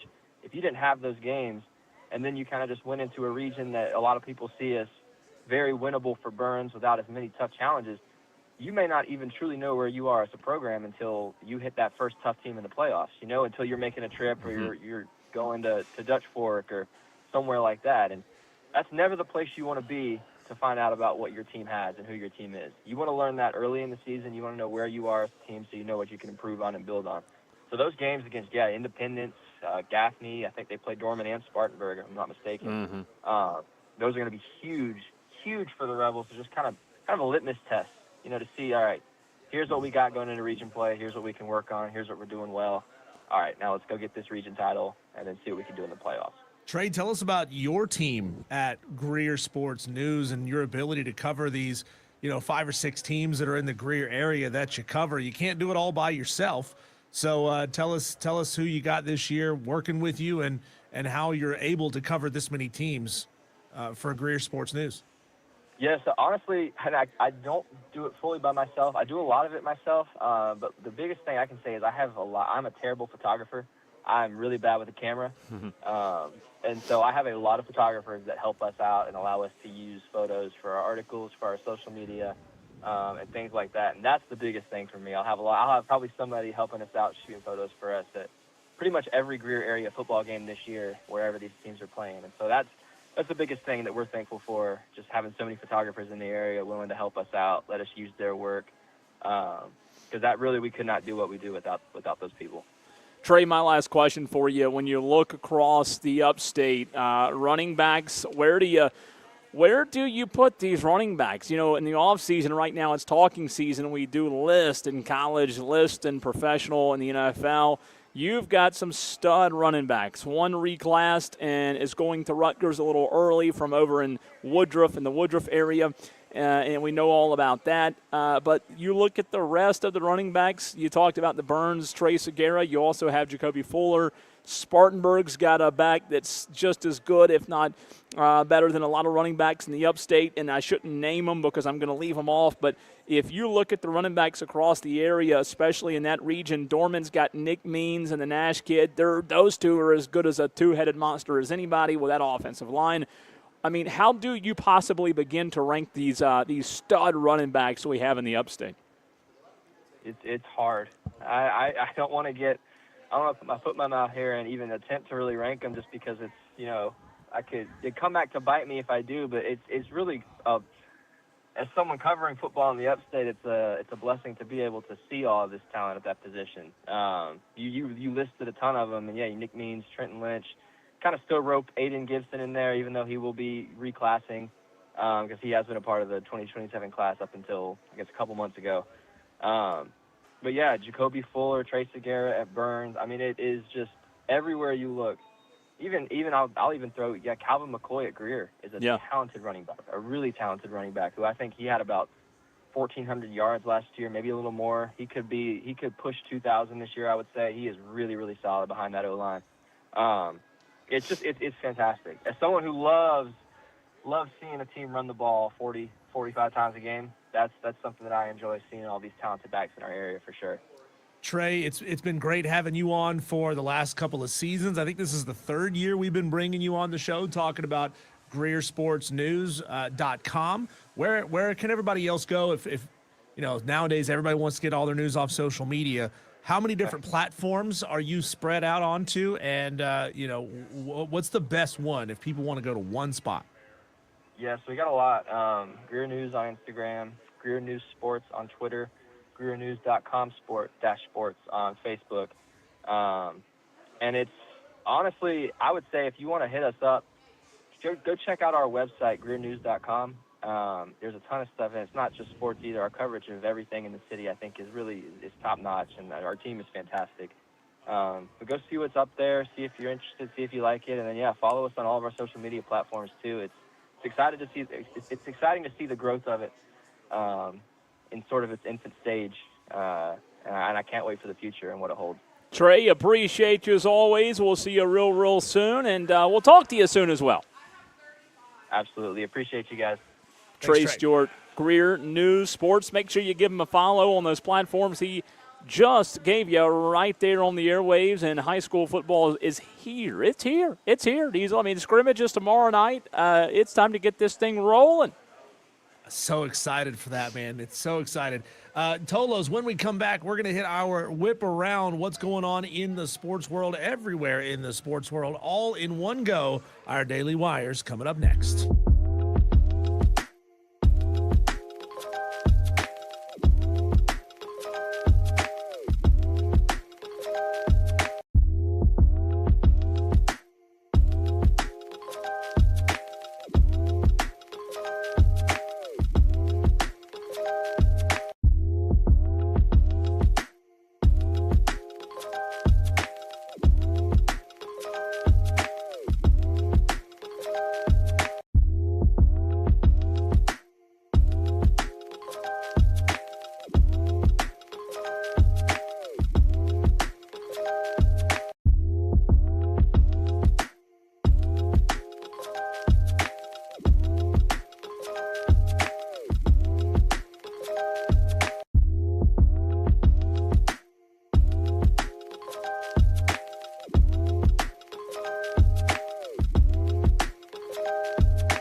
That's 844-FAN-PHONE. This is Wire to Wire with Cole, Bryson, and Diesel on the Fan Upstate. So much to get to, Cole. Let's hit it all fast in our daily wires. The buzz around the sports world. The Braves won last night, game 1 of their series against the Marlins, 4-2. Matt Olson, 2 hits. Ozzie Albies, a solo home run. How about this? Austin Riley went 2 for 3 with a dinger. Austin Riley can hit. Yeah, he can. And look, like we're holding our breath every time he gets to the plate, but incredible night last night, Diesel, for Austin Riley. Yeah, the Pirates, they brought Marcell Ozuna up there, cold 2-hit, and he, hasn't. So the Pirates have released Marcell Ozuna. Big Bear is available again. Maybe the Braves can bring him back. Don't know. He was playing on a 1-year, $12 million deal. He was hitting just .203 with 8 home runs in 70 games for the Pirates. Tarek Skubal didn't have his best stuff in L.A. in his debut, but managed to keep his team in the game. Unfortunately, not enough hits, not enough run support. They dropped their 5th straight game, and they're second straight to the Cubs. Yeah, you know what? We hate to see it, don't we? We hate to see it. So bad. We hate to see it. Feel for those guys. Yeah. The Atlanta Falcons edge rusher Jalen Walker is feared to have a torn ACL. We talked about this yesterday. Walker will have an MRI to confirm the injury that he sustained in practice yesterday. A confirmed ACL tear would likely end his season before it begins. That's a tough That's break. Terrible, man. That just, you talk about rough shape. They're in rough shape, right? I think they're inviting fans out tomorrow, Diesel, to try out. Tryouts. Yeah. Well, Carson Beck, things are going well for him because he's going to play. He's actually going to start in the Hall of Fame game against the Carolina Panthers tomorrow. He said, I had no clue that I was going to get the start. So how about that? Didn't know. Coach just picked his name out of a hat. Boom. Let's go. Would you, Carson? Let's go. I love it. I can't wait. The Carolina Panthers are going to start Kenny Pickett opposite of Carson Beck. That was confirmed by Dave Canales and reported by NBC Sports. How about this, Cole? Live Golf has secured funding from an outside investor that will keep the circuit alive beyond this season. That's according to CEO Scott O'Neill. He didn't identify who the investor is or how much money will be injected to the league, just that they've got enough. I need more details. Diesel. Where the money's coming from. Yeah, it's interesting. The Wyndham Championship in Greensboro starts tomorrow with a total purse of $8.5 million. No Rory, no Scotty, but we will have Brooks Koepka, Justin Thomas, Cam Young, and Lucas Glover in the field. And finally, Cole, I know you've been waiting on pins and needles for this information to finally drop. The Pac-12 and Mountain West conferences have finalized a settlement over the poaching of schools that was such a point of consternation. So Boise State, Colorado State, Utah State, Cal, and the other board of trustees at San Diego State and Fresno State, they have all decided, whoosh, we're gonna trade some money. We're all gonna be friends. It's I'm glad. I lost sleep. I mean, I hadn't been able to sleep lately over that. The long national nightmare is over. It is so bad. It's so bad. What's not bad, Diesel, is what running backs are getting paid again. We were going to get to this yesterday, ran out of time. A big misconception about NFL running backs and payment, value, shelf life. Fascinating stuff. We'll get to it next.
finish. You're going wire to wire With Diesel and Cole Bryson. on the Fan Upstate.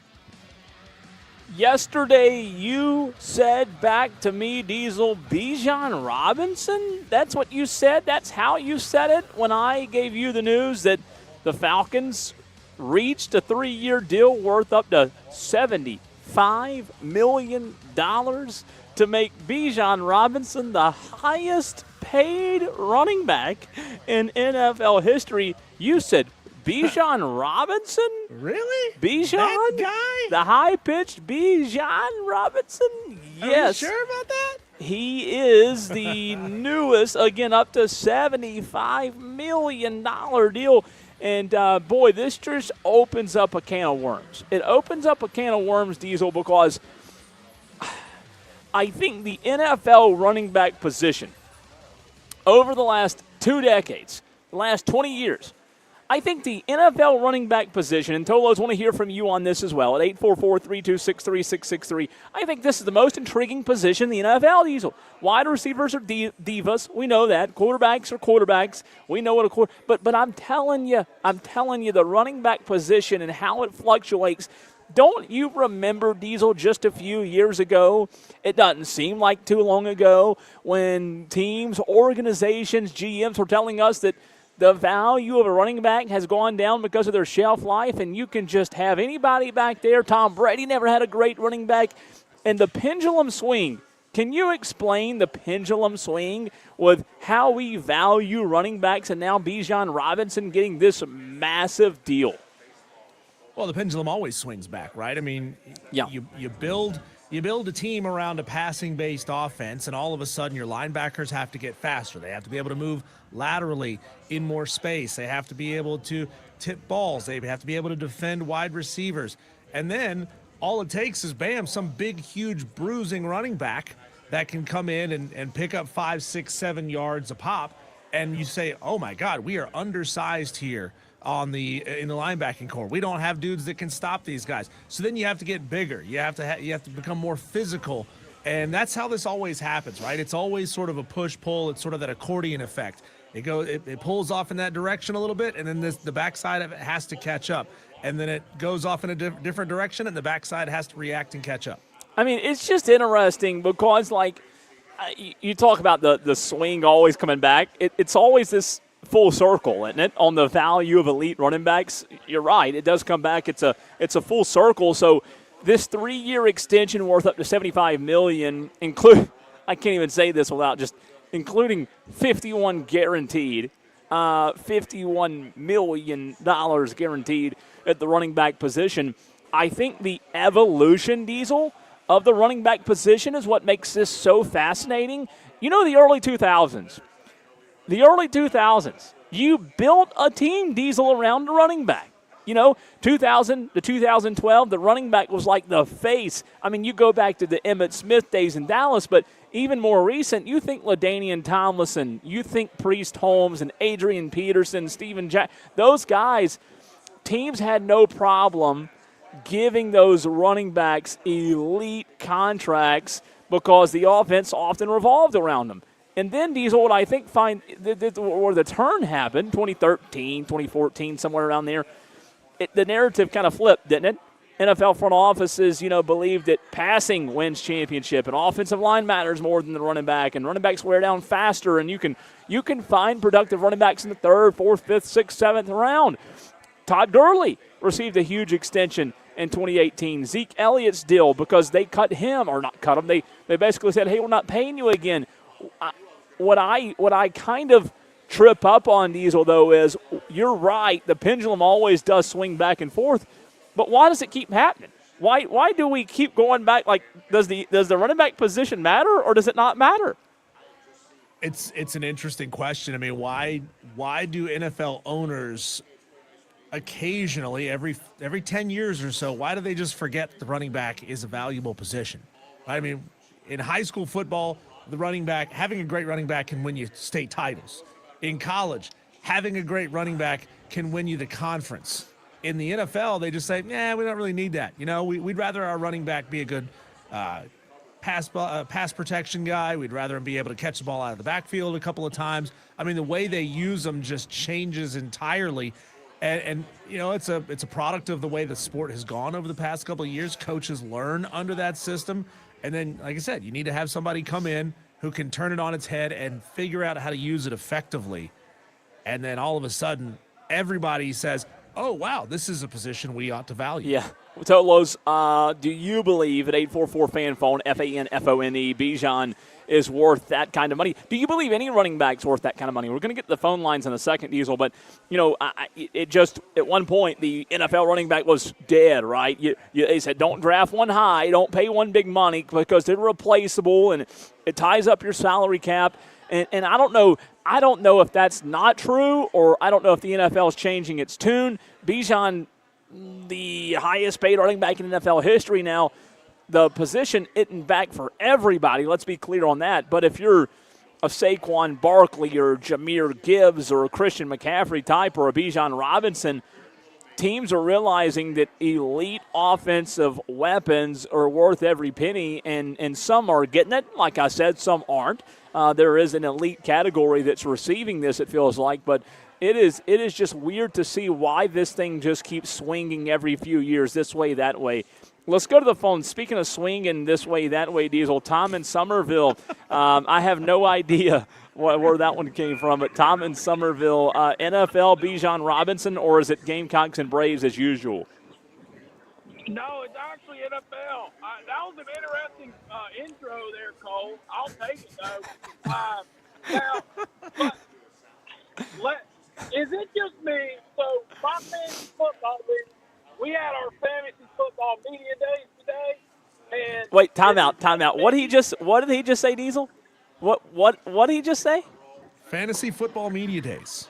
Tom, what did you just say? We do it every year. We get together via FaceTime and Zoom, and we figure out if we need to make any rule adjustments, roster limits. You know, we do it every year, and we call it Fantasy Football Media Days, and it's actually a lot of fun.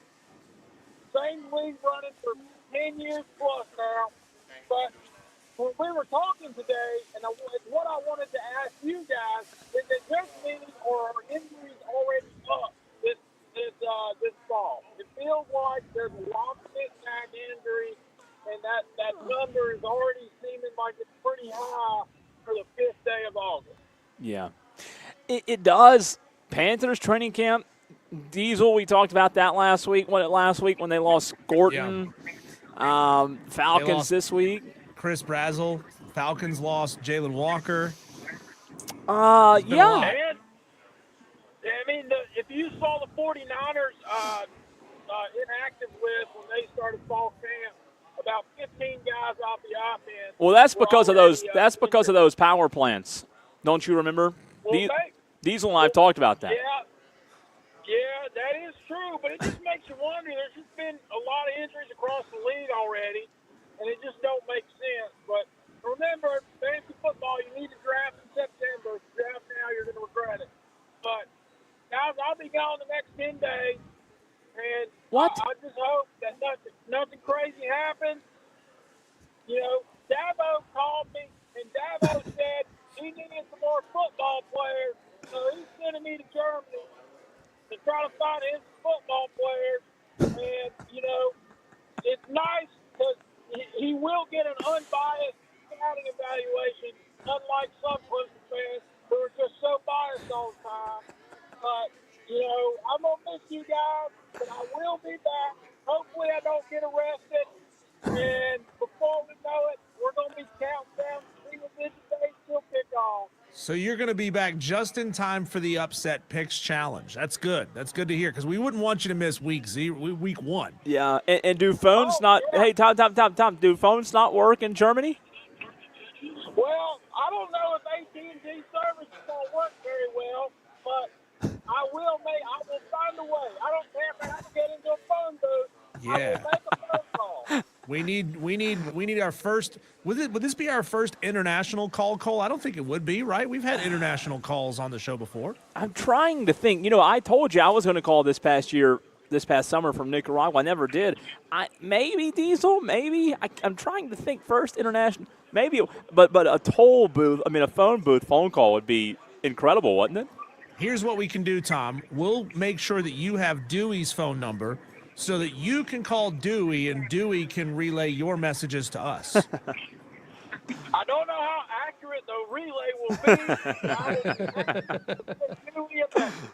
be. Thank you, Tom. Going to Germany. Okay, John. Wow. Appreciate it. What is Tom? I feel like Tom's like some kind of secretive. We don't really know what Tom does for a living. We don't. Have we ever asked him that? I don't think that we have. I've told you, I pictured Tom as like a boat motor mechanic because every boat motor mechanic I've ever known, they work next to these loud engines and they always forget to put ear protection on, so they just yell. So that's why I assume Tom is that. No. Let's see. Dan B on the stream, and I know Tom is listening because Tom is a great Tolo. Dan B says Germany is 4 to 5 hours ahead of us. So make sure when you're calling in, Tom, you're calling in at like 10 p.m.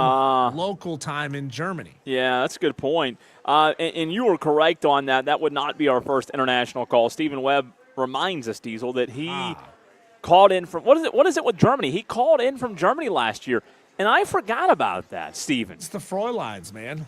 It's the Fräuleins. What do you remember that phone call from Stephen in Germany? I feel like I do. I don't Steven, remember. I don't remember the subject. What?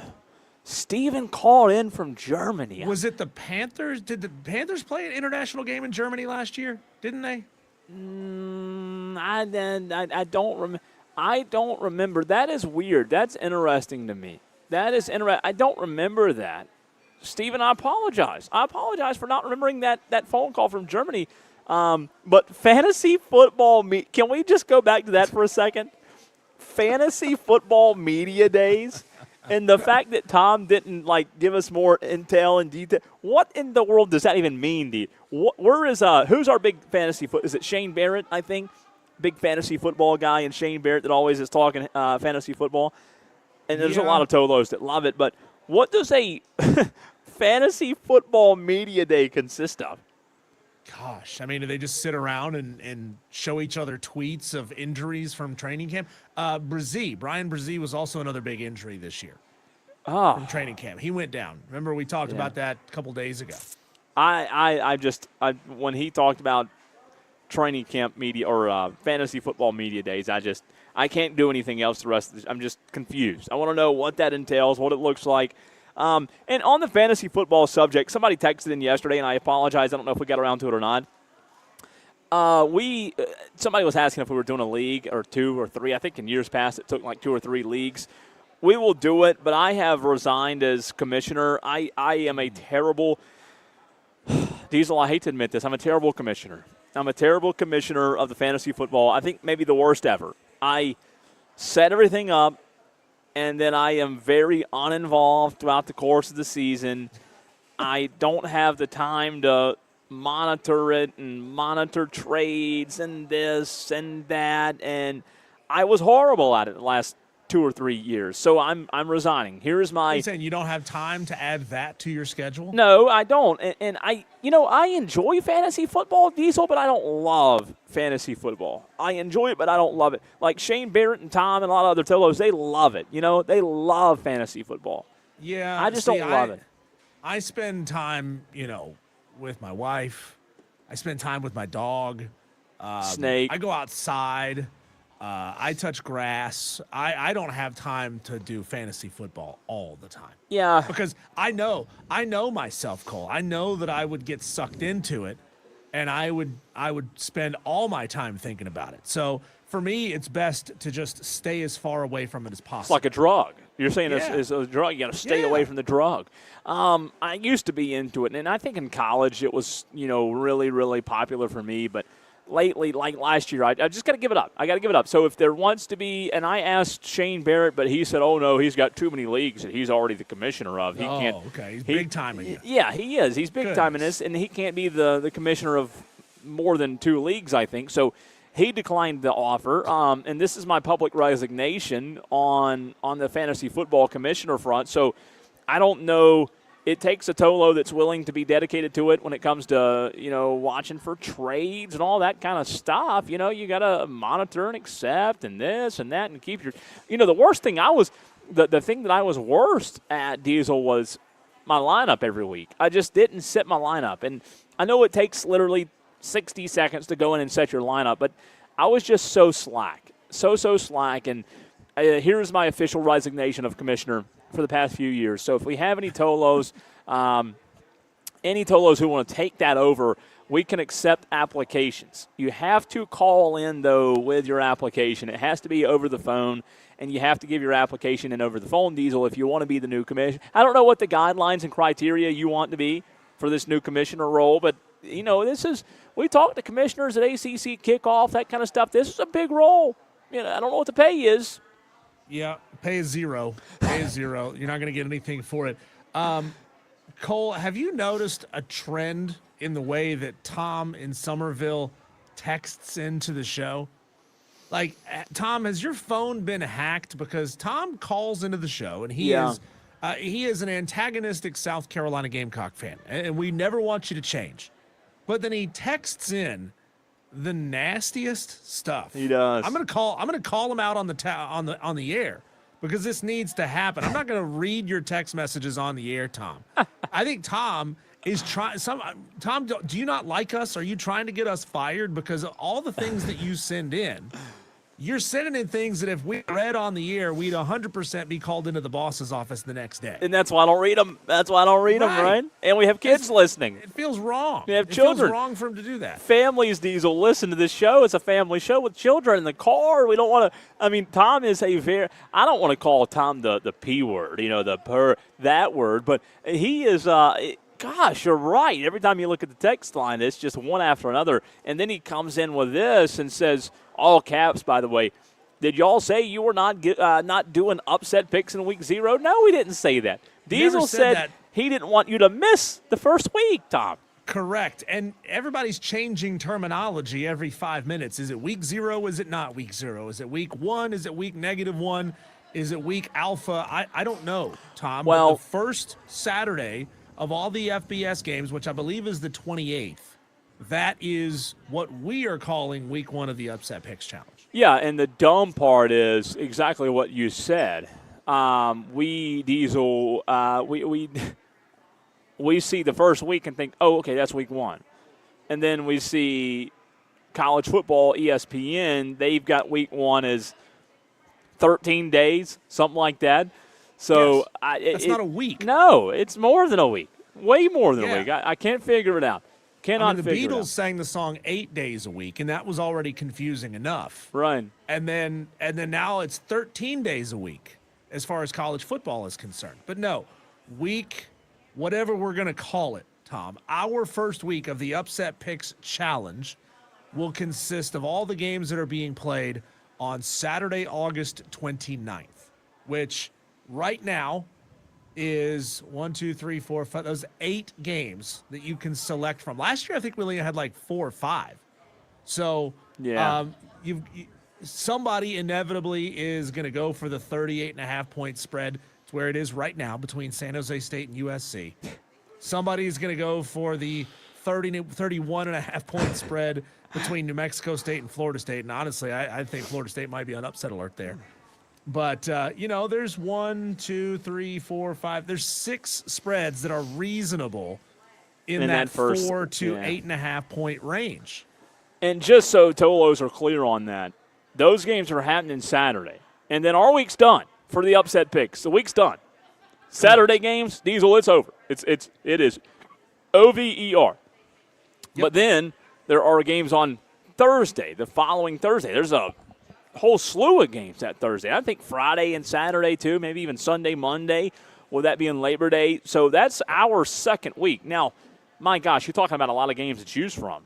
A lot of games to choose from in that second week, that first full week. But I like the weeks, though, where there aren't as many games to choose from because it does make it tough. And then if you do find a few that are reasonable, like you said, reasonable spreads, you shouldn't go for that 30. Nobody should go for the 30-point spread. Are you kidding me? What are we doing here?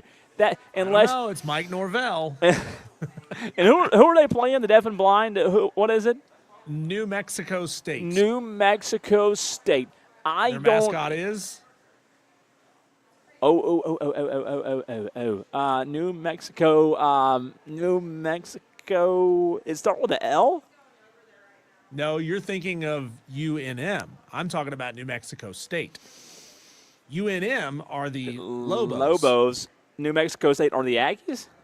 Hey, there you go. God. But it's a cowboy with a pistol. Okay. I'm getting better with my mascot stuff. You're rubbing off on me. You're rubbing off. You've been to Texas. You've been out that way. You've lived out that way. I've been to New Mexico. I don't know how many farmers, farm with a cowboy hat, a vest, and a gun on their hip. The only time I ever drove through New Mexico, I never saw a person. I'm telling you, I never saw anybody. Arizona too, never saw anybody. They were all raptured by the aliens. I'm telling you, you talk about out there. I never saw anybody. I just didn't know if people lived out there or not. So New Mexico. Say that again. New Mexico, the Lobos. Correct. New Mexico State or the Ag. Okay, we've got to get our. And you know what? With that being said, that means it's almost time for that yearly trivia, mascot trivia for you because you're really good at it. And then last year we did the fight song challenge, and you were not so good at it. Remember the Carolina one? That. Remember the Gamecocks? I remember that. It played. Played for months. Yeah, on a promo. That promo. Yeah, that was good. So I don't know. Maybe we find one more. We've done the mascot. We've done the fight song this year. Let me think. I have to put you to the test on something else college football related. Since we've done the mascots and we've done the fight songs. Now you've got me thinking. Maybe that's a segment to come very soon later this week. How do we challenge this differently? I mean, I remember during basketball season, during the tournament, we did what city they're in. Oh, that was brutal. I couldn't do it. Yeah, you failed miserably. Oh, it was so bad. It was so difficult to figure that out. I feel like I had to get you back for the fight song thing. Yeah, that was the fight. I'll give you that. I mean, look, the fight song's tough though. Unless you know random schools' fight songs, who does? And I thought I knew these. I thought I would be able to pick George's out of a lineup. I thought I'd be able to pick this one or that one out, but on the spot, you just go blank and you can't remember where you heard it. No, you can't. And that's the whole thing. When you go on the spot, I don't know. Let me think on that though. Let me think on how we can continue to the college football. I mean, we did the head coaches in the conferences last week, right? Which head coach, how many you could name.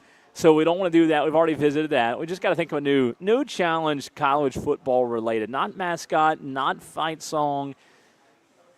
Maybe they're stadium size. Maybe their biggest or their rival. I don't know. Yeah. Would that work? What team have they played the most? Oh God, that'd be tough. That's interesting. That would be really tough. There's no way. I mean, how would you know? Who has Notre Dame played the most? There's no way I'd ever know the answer to that because they're not a conference. They're not.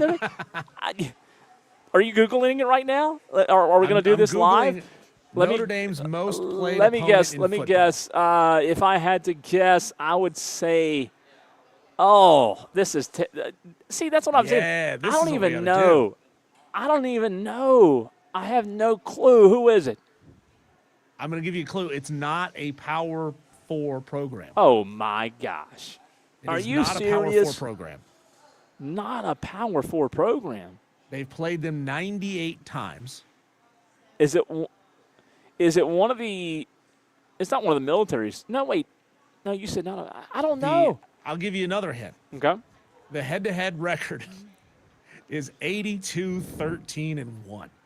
So their most played opponent, they have absolutely obliterated nearly 80-some-odd% of the time. I have no idea. Who is it, Diesel? You were on the right track with a service academy. Was it? Service Academy? Navy Midshipman. No way, really? Yeah, So Dan B knew 98 that. times. Dan B knew. That is. That's right. I had a text. Dan, you're supposed to wait and let Cole get the answer. I didn't even see it. I didn't see it. Out. I didn't see it. I promise. I didn't see it. Oh. Hey, a buddy of mine just texted me and said you could do an. Y'all should do. Can you name an alumni? Oh, that'd be tough. Like multiple choice alumni. Like maybe? from it'd have to be multiple choice, wouldn't it? Like there's no way you would be able to name a That's Rutgers alumni. You know, here, Diesel, right now, put you on the spot. Name a Rutgers alumni. I mean, who can do that? I'd be terrible at that too. That's impossible. It's impossible. Good stuff there. Thanks for the text, Tom. Corn Chip says stadium names. Text we got in and said Navy. Corn Chip says Tom's voice always sounds like he's a couple of drinks in when he calls. Be glad whatever he texted doesn't come out over the phone. Yeah, that's no doubt. Yeah, that's a good idea. Tolos, I wish we could pass this information along, but this is a family show. You know, we just had like a dog rescue on the show. No doubt. An hour and a half ago. We can't be. And then we have dog-like comments from Tom. You know. Yeah, it's ridiculous. Hey, Cole, we mentioned this earlier. Didn't get a chance to really get into it, but the teams that we think might have a chance to repeat as division winners, the ones that we think have no shot of repeating as division winners. We'll get to that on the other side of the break next.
to Wire with Diesel and Cole Bryson on the Fan Upstate. Well, I'm already locked in, Cole. I said earlier that I think Baltimore has a big-time resurgent year, as Lamar Jackson always seems to have a big year in his first year under a brand-new offensive coordinator. I think that's one right there where the Ravens jump the Steelers and win the AFC North next year. We will not have a repeat winner of the AFC North. What do you think about that big bold prediction? Lamar Jackson, Diesel should win the division every year because he's, you know how I am with him. I mean, he's as good as a quarterback in the NFL as there is, and like, what are we doing? You're Lamar Jackson, and you're not winning the. And we've talked about it before, and I think we brought this up a few months ago, Diesel. When you bring up the Ravens and the Steelers, Lamar's kind of running out of excuses. Well, that haul they got on the defensive side of the football, they're kind of running out of excuses, aren't they? In terms of, hey, if you don't, like, how many more years, Diesel, to your prediction there? How many more years is Lamar Jackson going to be this athletic and this good of a quarterback? How many more years is that going to be? He's 29. Yeah, I just don't know. I mean, he is, like, I'm just telling you, raw athleticism, that guy is as special as I've seen. And I don't know that he's going to do it for another 5 years at this level. So I'm just saying, yeah, he better win the division. He better make a freaking conference championship game sooner or later, right? Where they have a chance to go to the Super Bowl. But I don't hate that. No, I don't hate that at all.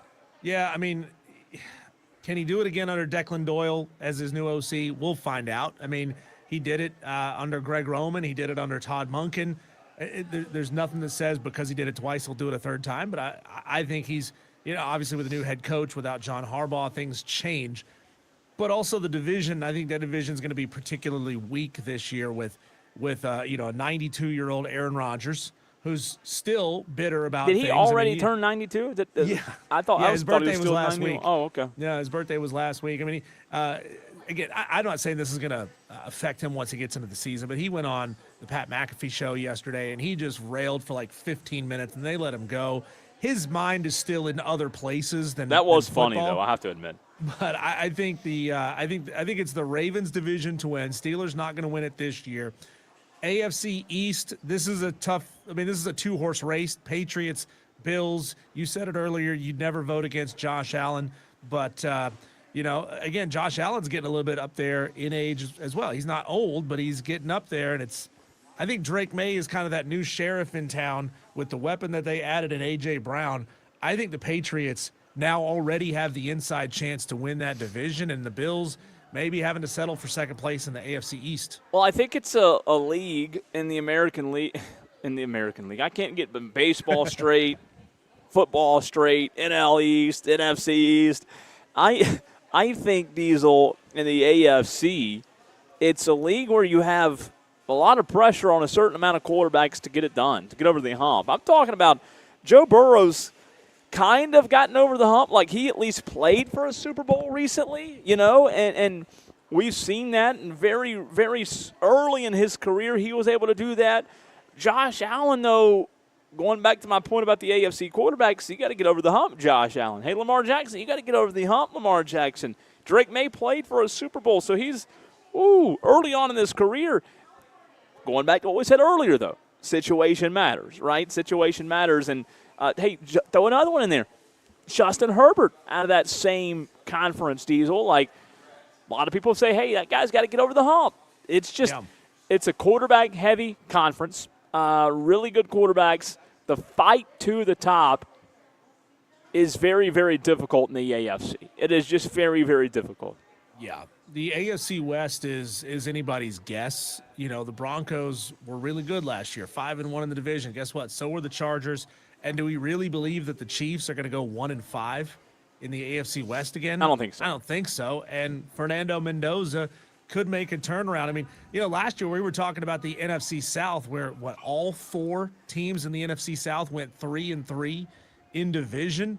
I'm not saying all four go 3-3 in the AFC West, but it wouldn't blow me away because I think everybody's going to be pretty decent, and it really kind of depends on how much. If Fernando Mendoza is going to be the second coming of JC and can turn this Raiders around like that, like everybody thinks he can, then this is going to be a tough division. It's going to be tough.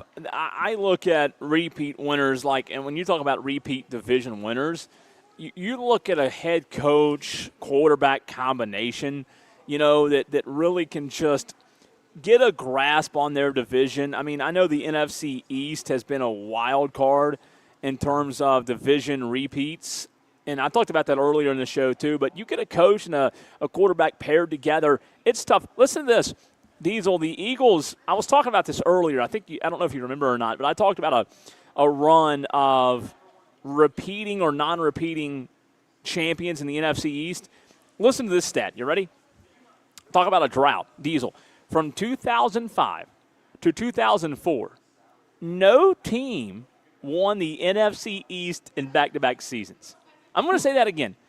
2005, Diesel, to 2024. That's a long time. There was not one single team in the NFC East that won back-to-back division title. Explain that. As good as the runs the Eagles had, and as good as the runs the Commanders had in that time, or the Redskins and the Cowboys, you're telling me not one team was able to win. Now, the Eagles broke that streak. They broke that 21-year drought. They repeated as champions in 2024 and again last year. But 20 consecutive seasons, think about that, without a division winner in the NFC East. Yeah, the Eagles, they're going to be a little lessened again this year without A.J. Brown, and they replace him with Hollywood Brown. You're taking a 1,000-yard receiver and replacing him with a committee. And Hollywood Brown, maybe he increases those numbers this year if he's the number one target. But you just can't replace an A.J. Brown. I'm not trying to blow smoke up your skirt here, Cole, but I kind of look at it as it's the Cowboys division to lose this year. The Commanders, maybe with Jaden Daniels back and healthy again, can push them. I mean, this is a 3-horse race, and I mean, even the Giants aren't bad with Jackson Dart. So here's the deal on that. And do I want you to be right? Yeah, I want you to be right. I want the Cowboys to win the division, no doubt. But it all comes down to this defense. This Dallas defense was one of the league's worst defenses in 2025. We remember how bad they were. I mean, they couldn't stop anybody. They couldn't stop anybody a season ago. Their offense was great. They had one of the best offenses, one of the worst defenses, and that didn't win football games. So you have to have – here's what worries me in the NFC East. Is Dallas's defense, I think, a lot better with Christian Parker at D.C., and you bring in guys like Caleb Downs out of Ohio State. I do think they'll be better. I do not think, Diesel, you have to have the number 2 or number 3 defense in the NFL to be a contender. You were terrible last year, and you're the worst in the NFL. Just go from worst to 17, right? Go from worst to 16. You don't have to make that jump from 32nd to 1st. But what worries me is Philadelphia. You brought up Philadelphia losing a wide receiver. Here's what concerns me. Talk about players that just scare you. Players that just scare you. Jalen Hurts doesn't scare me, but I can tell you who scares me. That running back they have for the Philadelphia Eagles. That guy scares me. Saquon Barkley absolutely scares me. And they have Tank Bigsby, who I think will develop into a pretty good Will Shipley. Don't forget Clemson Tiger Will Shipley. That NFC East is always fascinating, and then throw that other layer in there. Can Jaden Daniels have a big bounce-back season? Because we remember his rookie campaign, Diesel, just a couple of years ago. He was phenomenal as a rookie. Now, last year he wasn't good, and you brought up the Giants. What will Jackson Dart be? We'll see. But the Dallas Cowboys, they have to be better defensively. But, again, do I bet against Saquon Barkley? I don't know that I do. That guy's the best running back in the NFL, in my opinion. Well, he's not the highest paid running back in the NFL. No, that would be Bijan Robinson just got paid. What is Saquon? Let me look that up. Sorry. What do you think? What's your thought about how much of a role Caleb Downs will play for the Cowboys? I mean, we know he's a smart guy. We know eventually. I mean, he seems like he's the guy that has defensive captain written all over him at some point in his career. Yeah. Maybe within a couple of years. He's a rookie. We'll see how he plays this year. But Caleb Downs, I think, he's a future game changer. Just don't know what he'll be this year. Don't know if he'll be a game changer in year one. I think future game changer, to your point, absolutely. I think he'll be in a multifaceted role, Diesel, for the Cowboys immediately. Will he make them better immediately? I think so. Don't forget, you're also getting Demarion Overshawn back off of an ACL injury, linebacker out of Texas. So I think when you talk about Caleb Downs out of Ohio State, Buckeye Mike's right here at Ingles, and Buckeye Mike loves him some Caleb Downs from Ohio State. I think you look at what he can do. Deep safety, multiple positions, nickel corner, and a little bit in the defensive scheme at Ohio State. And I don't know, like, what you'll have in the NFL is you have players come up quickly and earn that green dot helmet communication role, which is where you're the quarterback of the defense. You have the green dot on your helmet. You have the microphone. You have the guys talking to you in your ear. I don't know if he's that yet. I don't know if he's that guy yet to be the quarterback of that defense, but when you look at where he'll be, Buckeye Mike says, yes, he will be in year one. Diesel, I think this is, to your question, I think this will be one of the more intriguing storylines in the NFL. What is Caleb Downs, who was a monster in college, what is he in year one? Will he be in deep coverage? Will they move him into the box? Will they line him up in the slot as a nickel? I don't know. Maybe yes to all of those, but Caleb Downs, when he was at Ohio State, they said he had elite football IQ. Elite football IQ. Mentally, he was as smart as they got, and that's what Dallas needs. They need that guy. Quarterback on offense, Diesel, is important. Quarterback on defense is just as important as the quarterback on offense. Last question here for you. We're running out of time in this segment, so short answer. Will the Carolina Panthers repeat in the NFC South? I mean, who are the Falcons even going to play, right? And everybody's hurt playing for the Falcons. Yeah. Baker Mayfield's angry, but he's lost a lot. He's lost Mike Evans. Diesel, I'll say yes. I predicted them to go 5-1 as you did in the division, but I think Baker could get them twice. I think they could go 4-2. Baker, to your point, I think he does have a chip on his shoulder. I think it's going to come down to the Bucs and the Panthers for the NFC South, Diesel, to give you a short answer. And, yeah, I think there's a good chance. You know why? You don't have to be 6'6" to win that division, you know? You don't have to be 6'8" and 250 to win that division. You got to be Bryce Young's height. You can be Bryce Young's height and win that division. And the NFC South, man, it's up for grabs. It's up for grabs. So I think that'll be really intriguing to see if they can go back-to-back. What if they went back-to-back at like 7 or 8 wins again? You know, Dave Canales gets a contract extension. Bryce Young gets a contract. They're hosting a playoff game again, Diesel, and they've won 14 games in 2 years. You know? Yeah, imagine Bryce Young having a big contract. And they won't pay him a ton of money, but they'll have to pay him towards the top of the market right now for a guy that's going sub 500 2 years in a row. That'd be weird, wouldn't it? That'd be weird. Hey, Diesel, let's get to this. Earlier this week, Pat McAfee discussed Dabo Swinney, our in-state coach, and he put Dabo Swinney in the same bucket as who? If you hadn't heard this yet, we'll get into it next.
844-226-3663. That's 844-FAN-PHONE. This is Wire to Wire with Cole, Bryson, and Diesel on the Fan Upstate.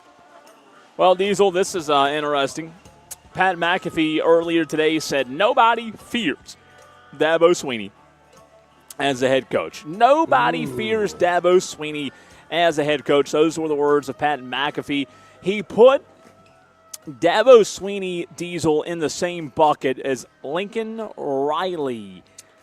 Wow. This was the Tuesday edition of the Pat McAfee Show. Discussed coaches who have had impressive resumes but still no longer strike the fear they once did.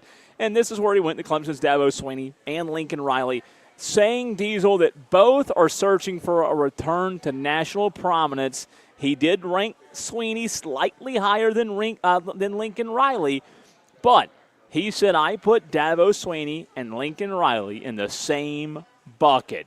What do you think about Pat McAfee's most recent comment? It's inflammatory here in the upstate. Yeah. But he's not wrong. Ooh. He's not wrong. I mean, think about it this way, Cole. Imagine if you were working under Dabo Swinney or playing under Dabo Swinney and you made him mad, like really, really mad, like really mad. What is the worst he's going to say to you? Gosh darn it. Like, Dabo Swinney, I think, is he's matured. He's aged. He's beyond the point of getting really upset and angry and fiery. I don't know that he's got the ability to do it anymore. So, and again, I guess what it comes down to is when you put two coaches in a bucket, what does that mean, right? What does that mean? Does it mean like overall success or right now success? If you go, here's where I am, Diesel. You said you agree. If you go right now success, okay, I can't argue with you. I don't know how the bucket's defined. You see what I'm saying? What defines that bucket? True. If it's overall success as a head coach, no, Dabo's not in the same bucket as Lincoln Riley. If it's right now success, then you better believe it. You better believe it. 7-6 a season ago, not really impressive in the ACC, right? Getting smoked by SMU, not really impressive in the ACC if you're Clemson. So if how Pat McAfee was defining that, if he was saying overall or right now, big difference. But if he's saying right now, I cannot push back. Dabo has not been good lately. Think of it this way, Cole. If you were a recruiter for a big-time program and you were in on a kid for a couple of years and you thought, hey, we got this running back lockdown, we got this wide receiver lockdown, and all of a sudden, especially if you're like an SEC recruiter, and then pop up on the On3 website, Clemson is in on this kid as well. Do you say, oh, crap, we might lose him to Clemson? More often than not? I would say right now, probably no. Right now, probably no.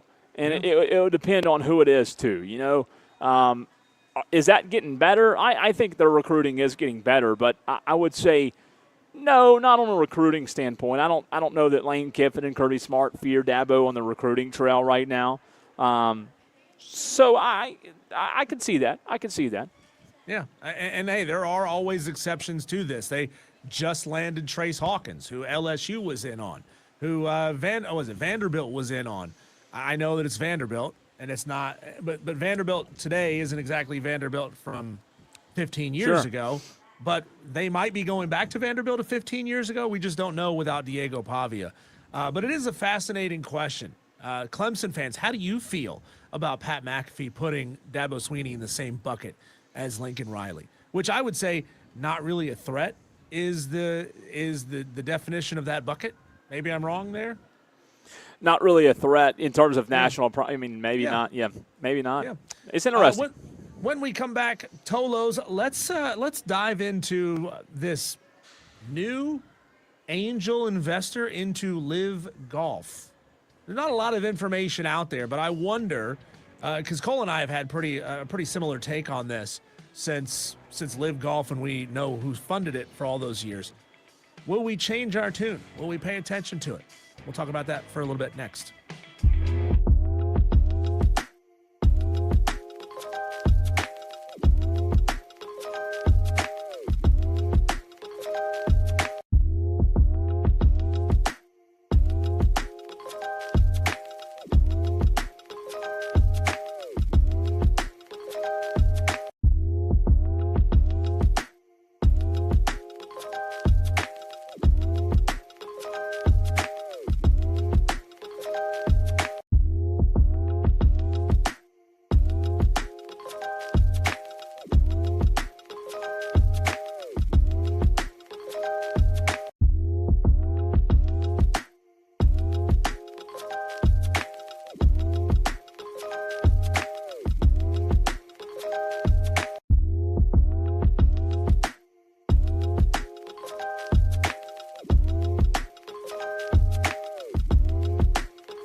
and Cole Bryson. On the Fan Upstate.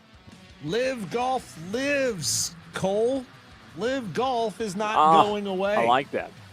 I did not expect them to pull a big-time investor to keep essentially the doors open, the lights on. But earlier today, we found out the news from Scott O'Neill, the CEO of Live Golf, that they have signed a new secret angel investor who's come out of nowhere.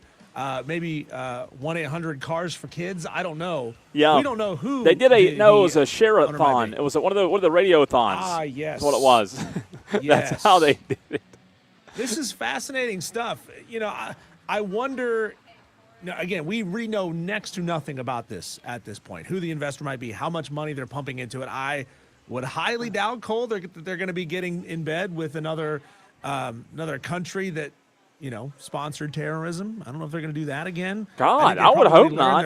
Is that what they're looking for? Hey, what other country out there that sponsors terrorism can we sign? I mean, God, what a I think Iran's trying to boost its image right now. They're not looking so good in the media. Man. But is it going to be big enough to bring the stars back into the fold? That's what I'm curious about. And if the investment is not on par with what the IPF was able to invest, I think this thing falls apart quickly, even though they may have funding. Like, do you really think stars are going to sign back up, or do you think Brooks Koepka is going to jump at the chance to go back to Live? Yeah, that's what you wonder. I mean, he did say that the next chapter will make our players the majority equity holders in Live Golf. So I think that's an interesting aspect of it too, right? The fact that they're going to be the players will be majority equity holders and Live Golf. I think that's intriguing. And so they're going to pay him in shares?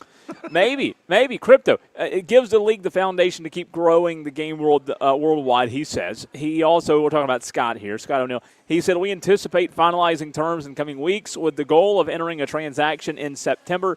In the meantime, our focus is on delivering a great week for fans and players at Bedminster and finishing the 2026 season strong. So, you're right. The DeChambeau, they did not report. I'm reading they did not comment to reporters. So this was Tuesday, right? DeChambeau and other players, Diesel, were exiting the meeting. I don't know why they declined. I don't know if they were not happy or I don't know the reason on that. But they did not. The reporters were not able to get any comment from some of the big names on the tour. So You're right. Great news from the investment point, but still a litany of questions, I think, when it comes to their events. You said it, the players. I think there's one coming up in the end of August that's not taking place. So you're going to have courses continue to not associate with Live. Like the Michigan event at the end of August, it's not happening anymore. They said that they didn't want an association with Live anymore. So you're right. There are a lot of questions that still have to be answered on this front. I think from my standpoint, it's and again, it all depends on who that sponsor is, but I can't think of anybody off the top of my head that would make me say, ugh, no, I don't want to watch that. I mean, I watch a decent amount of golf. When I'm at home on the weekends, I usually have golf on the TV and it's just on all day Saturday, all day Sunday. I'm not sitting down glued to it and watching, but it certainly makes me more likely to watch it. It makes me as likely to watch it as I am to watch, like, Canadian football. You know, what I want to know on the money side, though, Diesel, is what's that money going towards? So Scott O'Neill said that they have a financial commitment of between $250 and $300 million from investors, right? So here's where I go with this. What will let's say at $300 million, round it up, what will it actually pay for? For example, Diesel, the purse for this week's event is $30 million. The purse for the Michigan event was supposed to be $40 million. There have been reports that some players with more years remaining on the contracts, like John Rahm, is owed some of $150 million of the $300 million contract he originally signed. Other reports have Live Golf filing for bankruptcy before relaunching itself as Live Golf 2.0 with new investors. And under this proposed structure, Diesel, that the investors would sign, there will be 10 events in 2027, and the players, like I said, will have their own majority equity stake. Live Golf 2.0 is centered on player ownership, equity participation, and long-term value creation. So I think, Diesel, if you're going to watch, I think it's going to be a lot different looking of a league.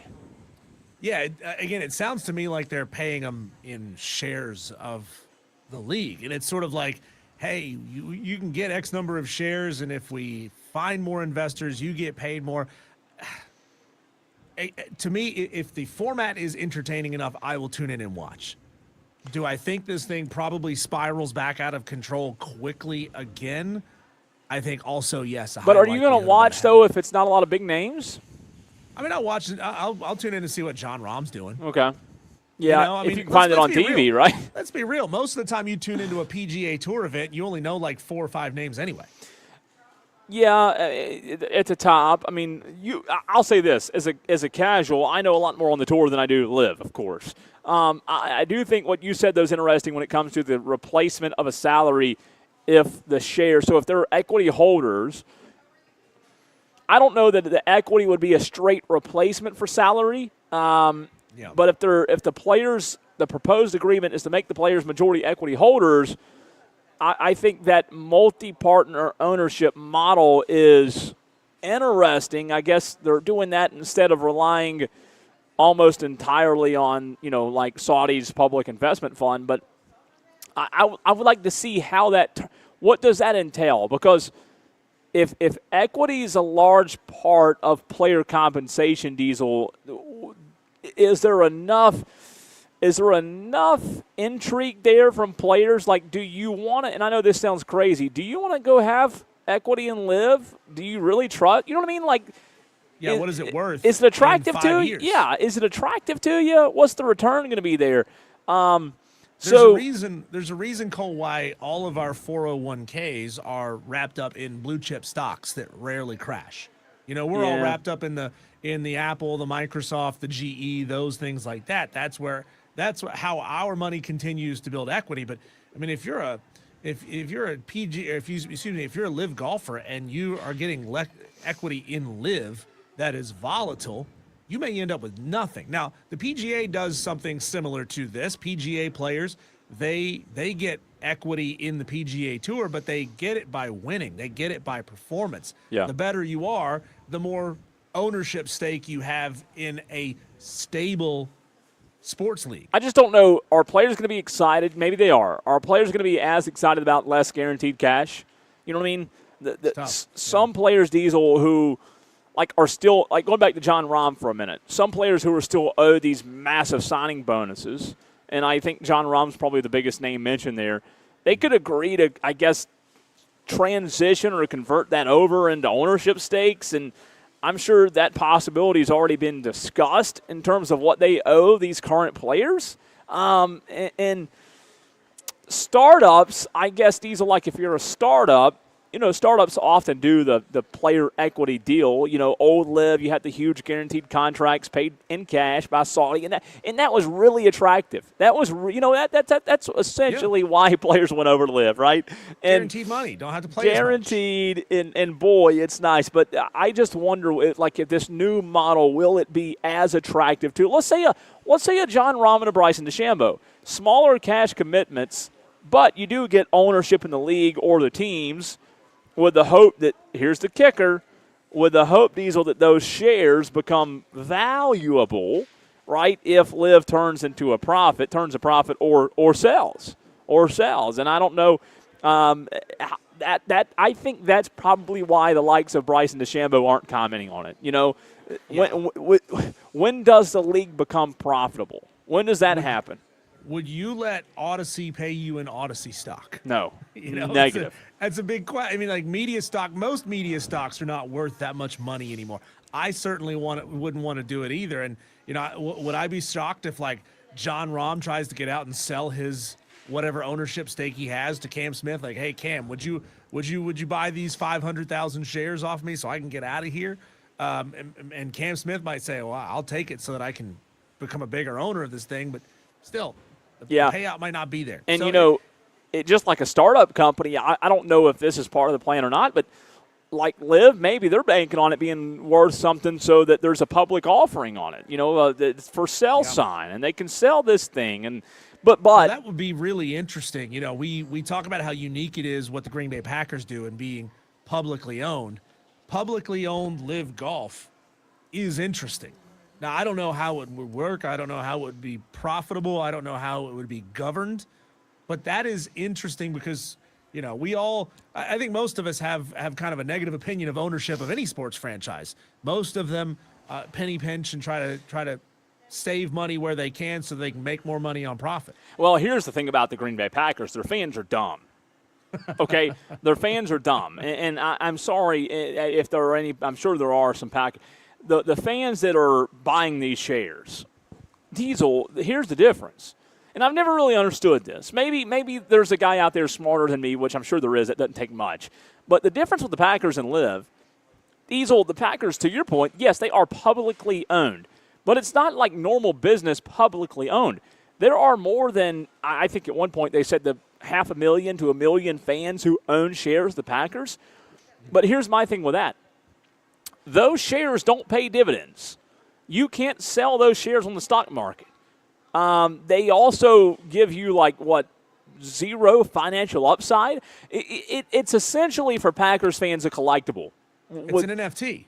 Yeah, it's a collectible. It's a paperweight, right? You say, I own a share. And NFL rules prohibit a single owner in Green Bay situation because they're designed that way, so that structure's existed for decades. But, let's say, for example, if the Packers became worth $10 billion, if they're worth $10 billion today, a fan's share doesn't suddenly become worth thousands of dollars. So the shares are kind of intentionally designed not to appreciate. So it's not like a normal investment when you talk about the Packers. Now, if the Live thing works, okay, now you're talking, because that's real equity, right? That is ownership stakes where you could see increase in value if Live grows. If Live grows to $10 billion in value, then all of a sudden there's your intrigue. Again, you said it. Will that happen? We don't know. But if it's sold in the future, oh, wow, there's your intrigue in terms of having equity in Live Golf. And it might pay distributions if Live becomes profitable and could be really valuable if Live is sold or go. What if Live goes public? What, Elon Musk just went public not long ago. What if Live goes public and then all of a sudden, the difference is the Packers stock's a membership card. That lets you say, hey, I own part of the Packers. Well, the difference is, let's say the Live went public. Now you have a startup stock, and if the company becomes successful, your ownership stake, Diesel, in Live, if you're a golfer, could become worth a lot of money. Yeah, it certainly makes it valuable from an investment side even on a small scale level. Buy 100 shares, buy 500 shares, and see if this thing grows in the future. A little note here for you, Cole. I don't know if you saw this last week. A long-standing tournament, and we're talking about the health of Live and the health of PGA. I don't know if you saw this. The Rocket Classic is not going to be the Rocket Classic anymore. This is a tournament that's been going on in the Detroit area for a long time, and they just held it last weekend. This was, I think it was like a $10 million purse, so not a tiny little tournament. That tournament is going away. It will no longer be the Rocket Classic. I don't know if that, tells you much when it comes to the health of the PGA and its sponsorship.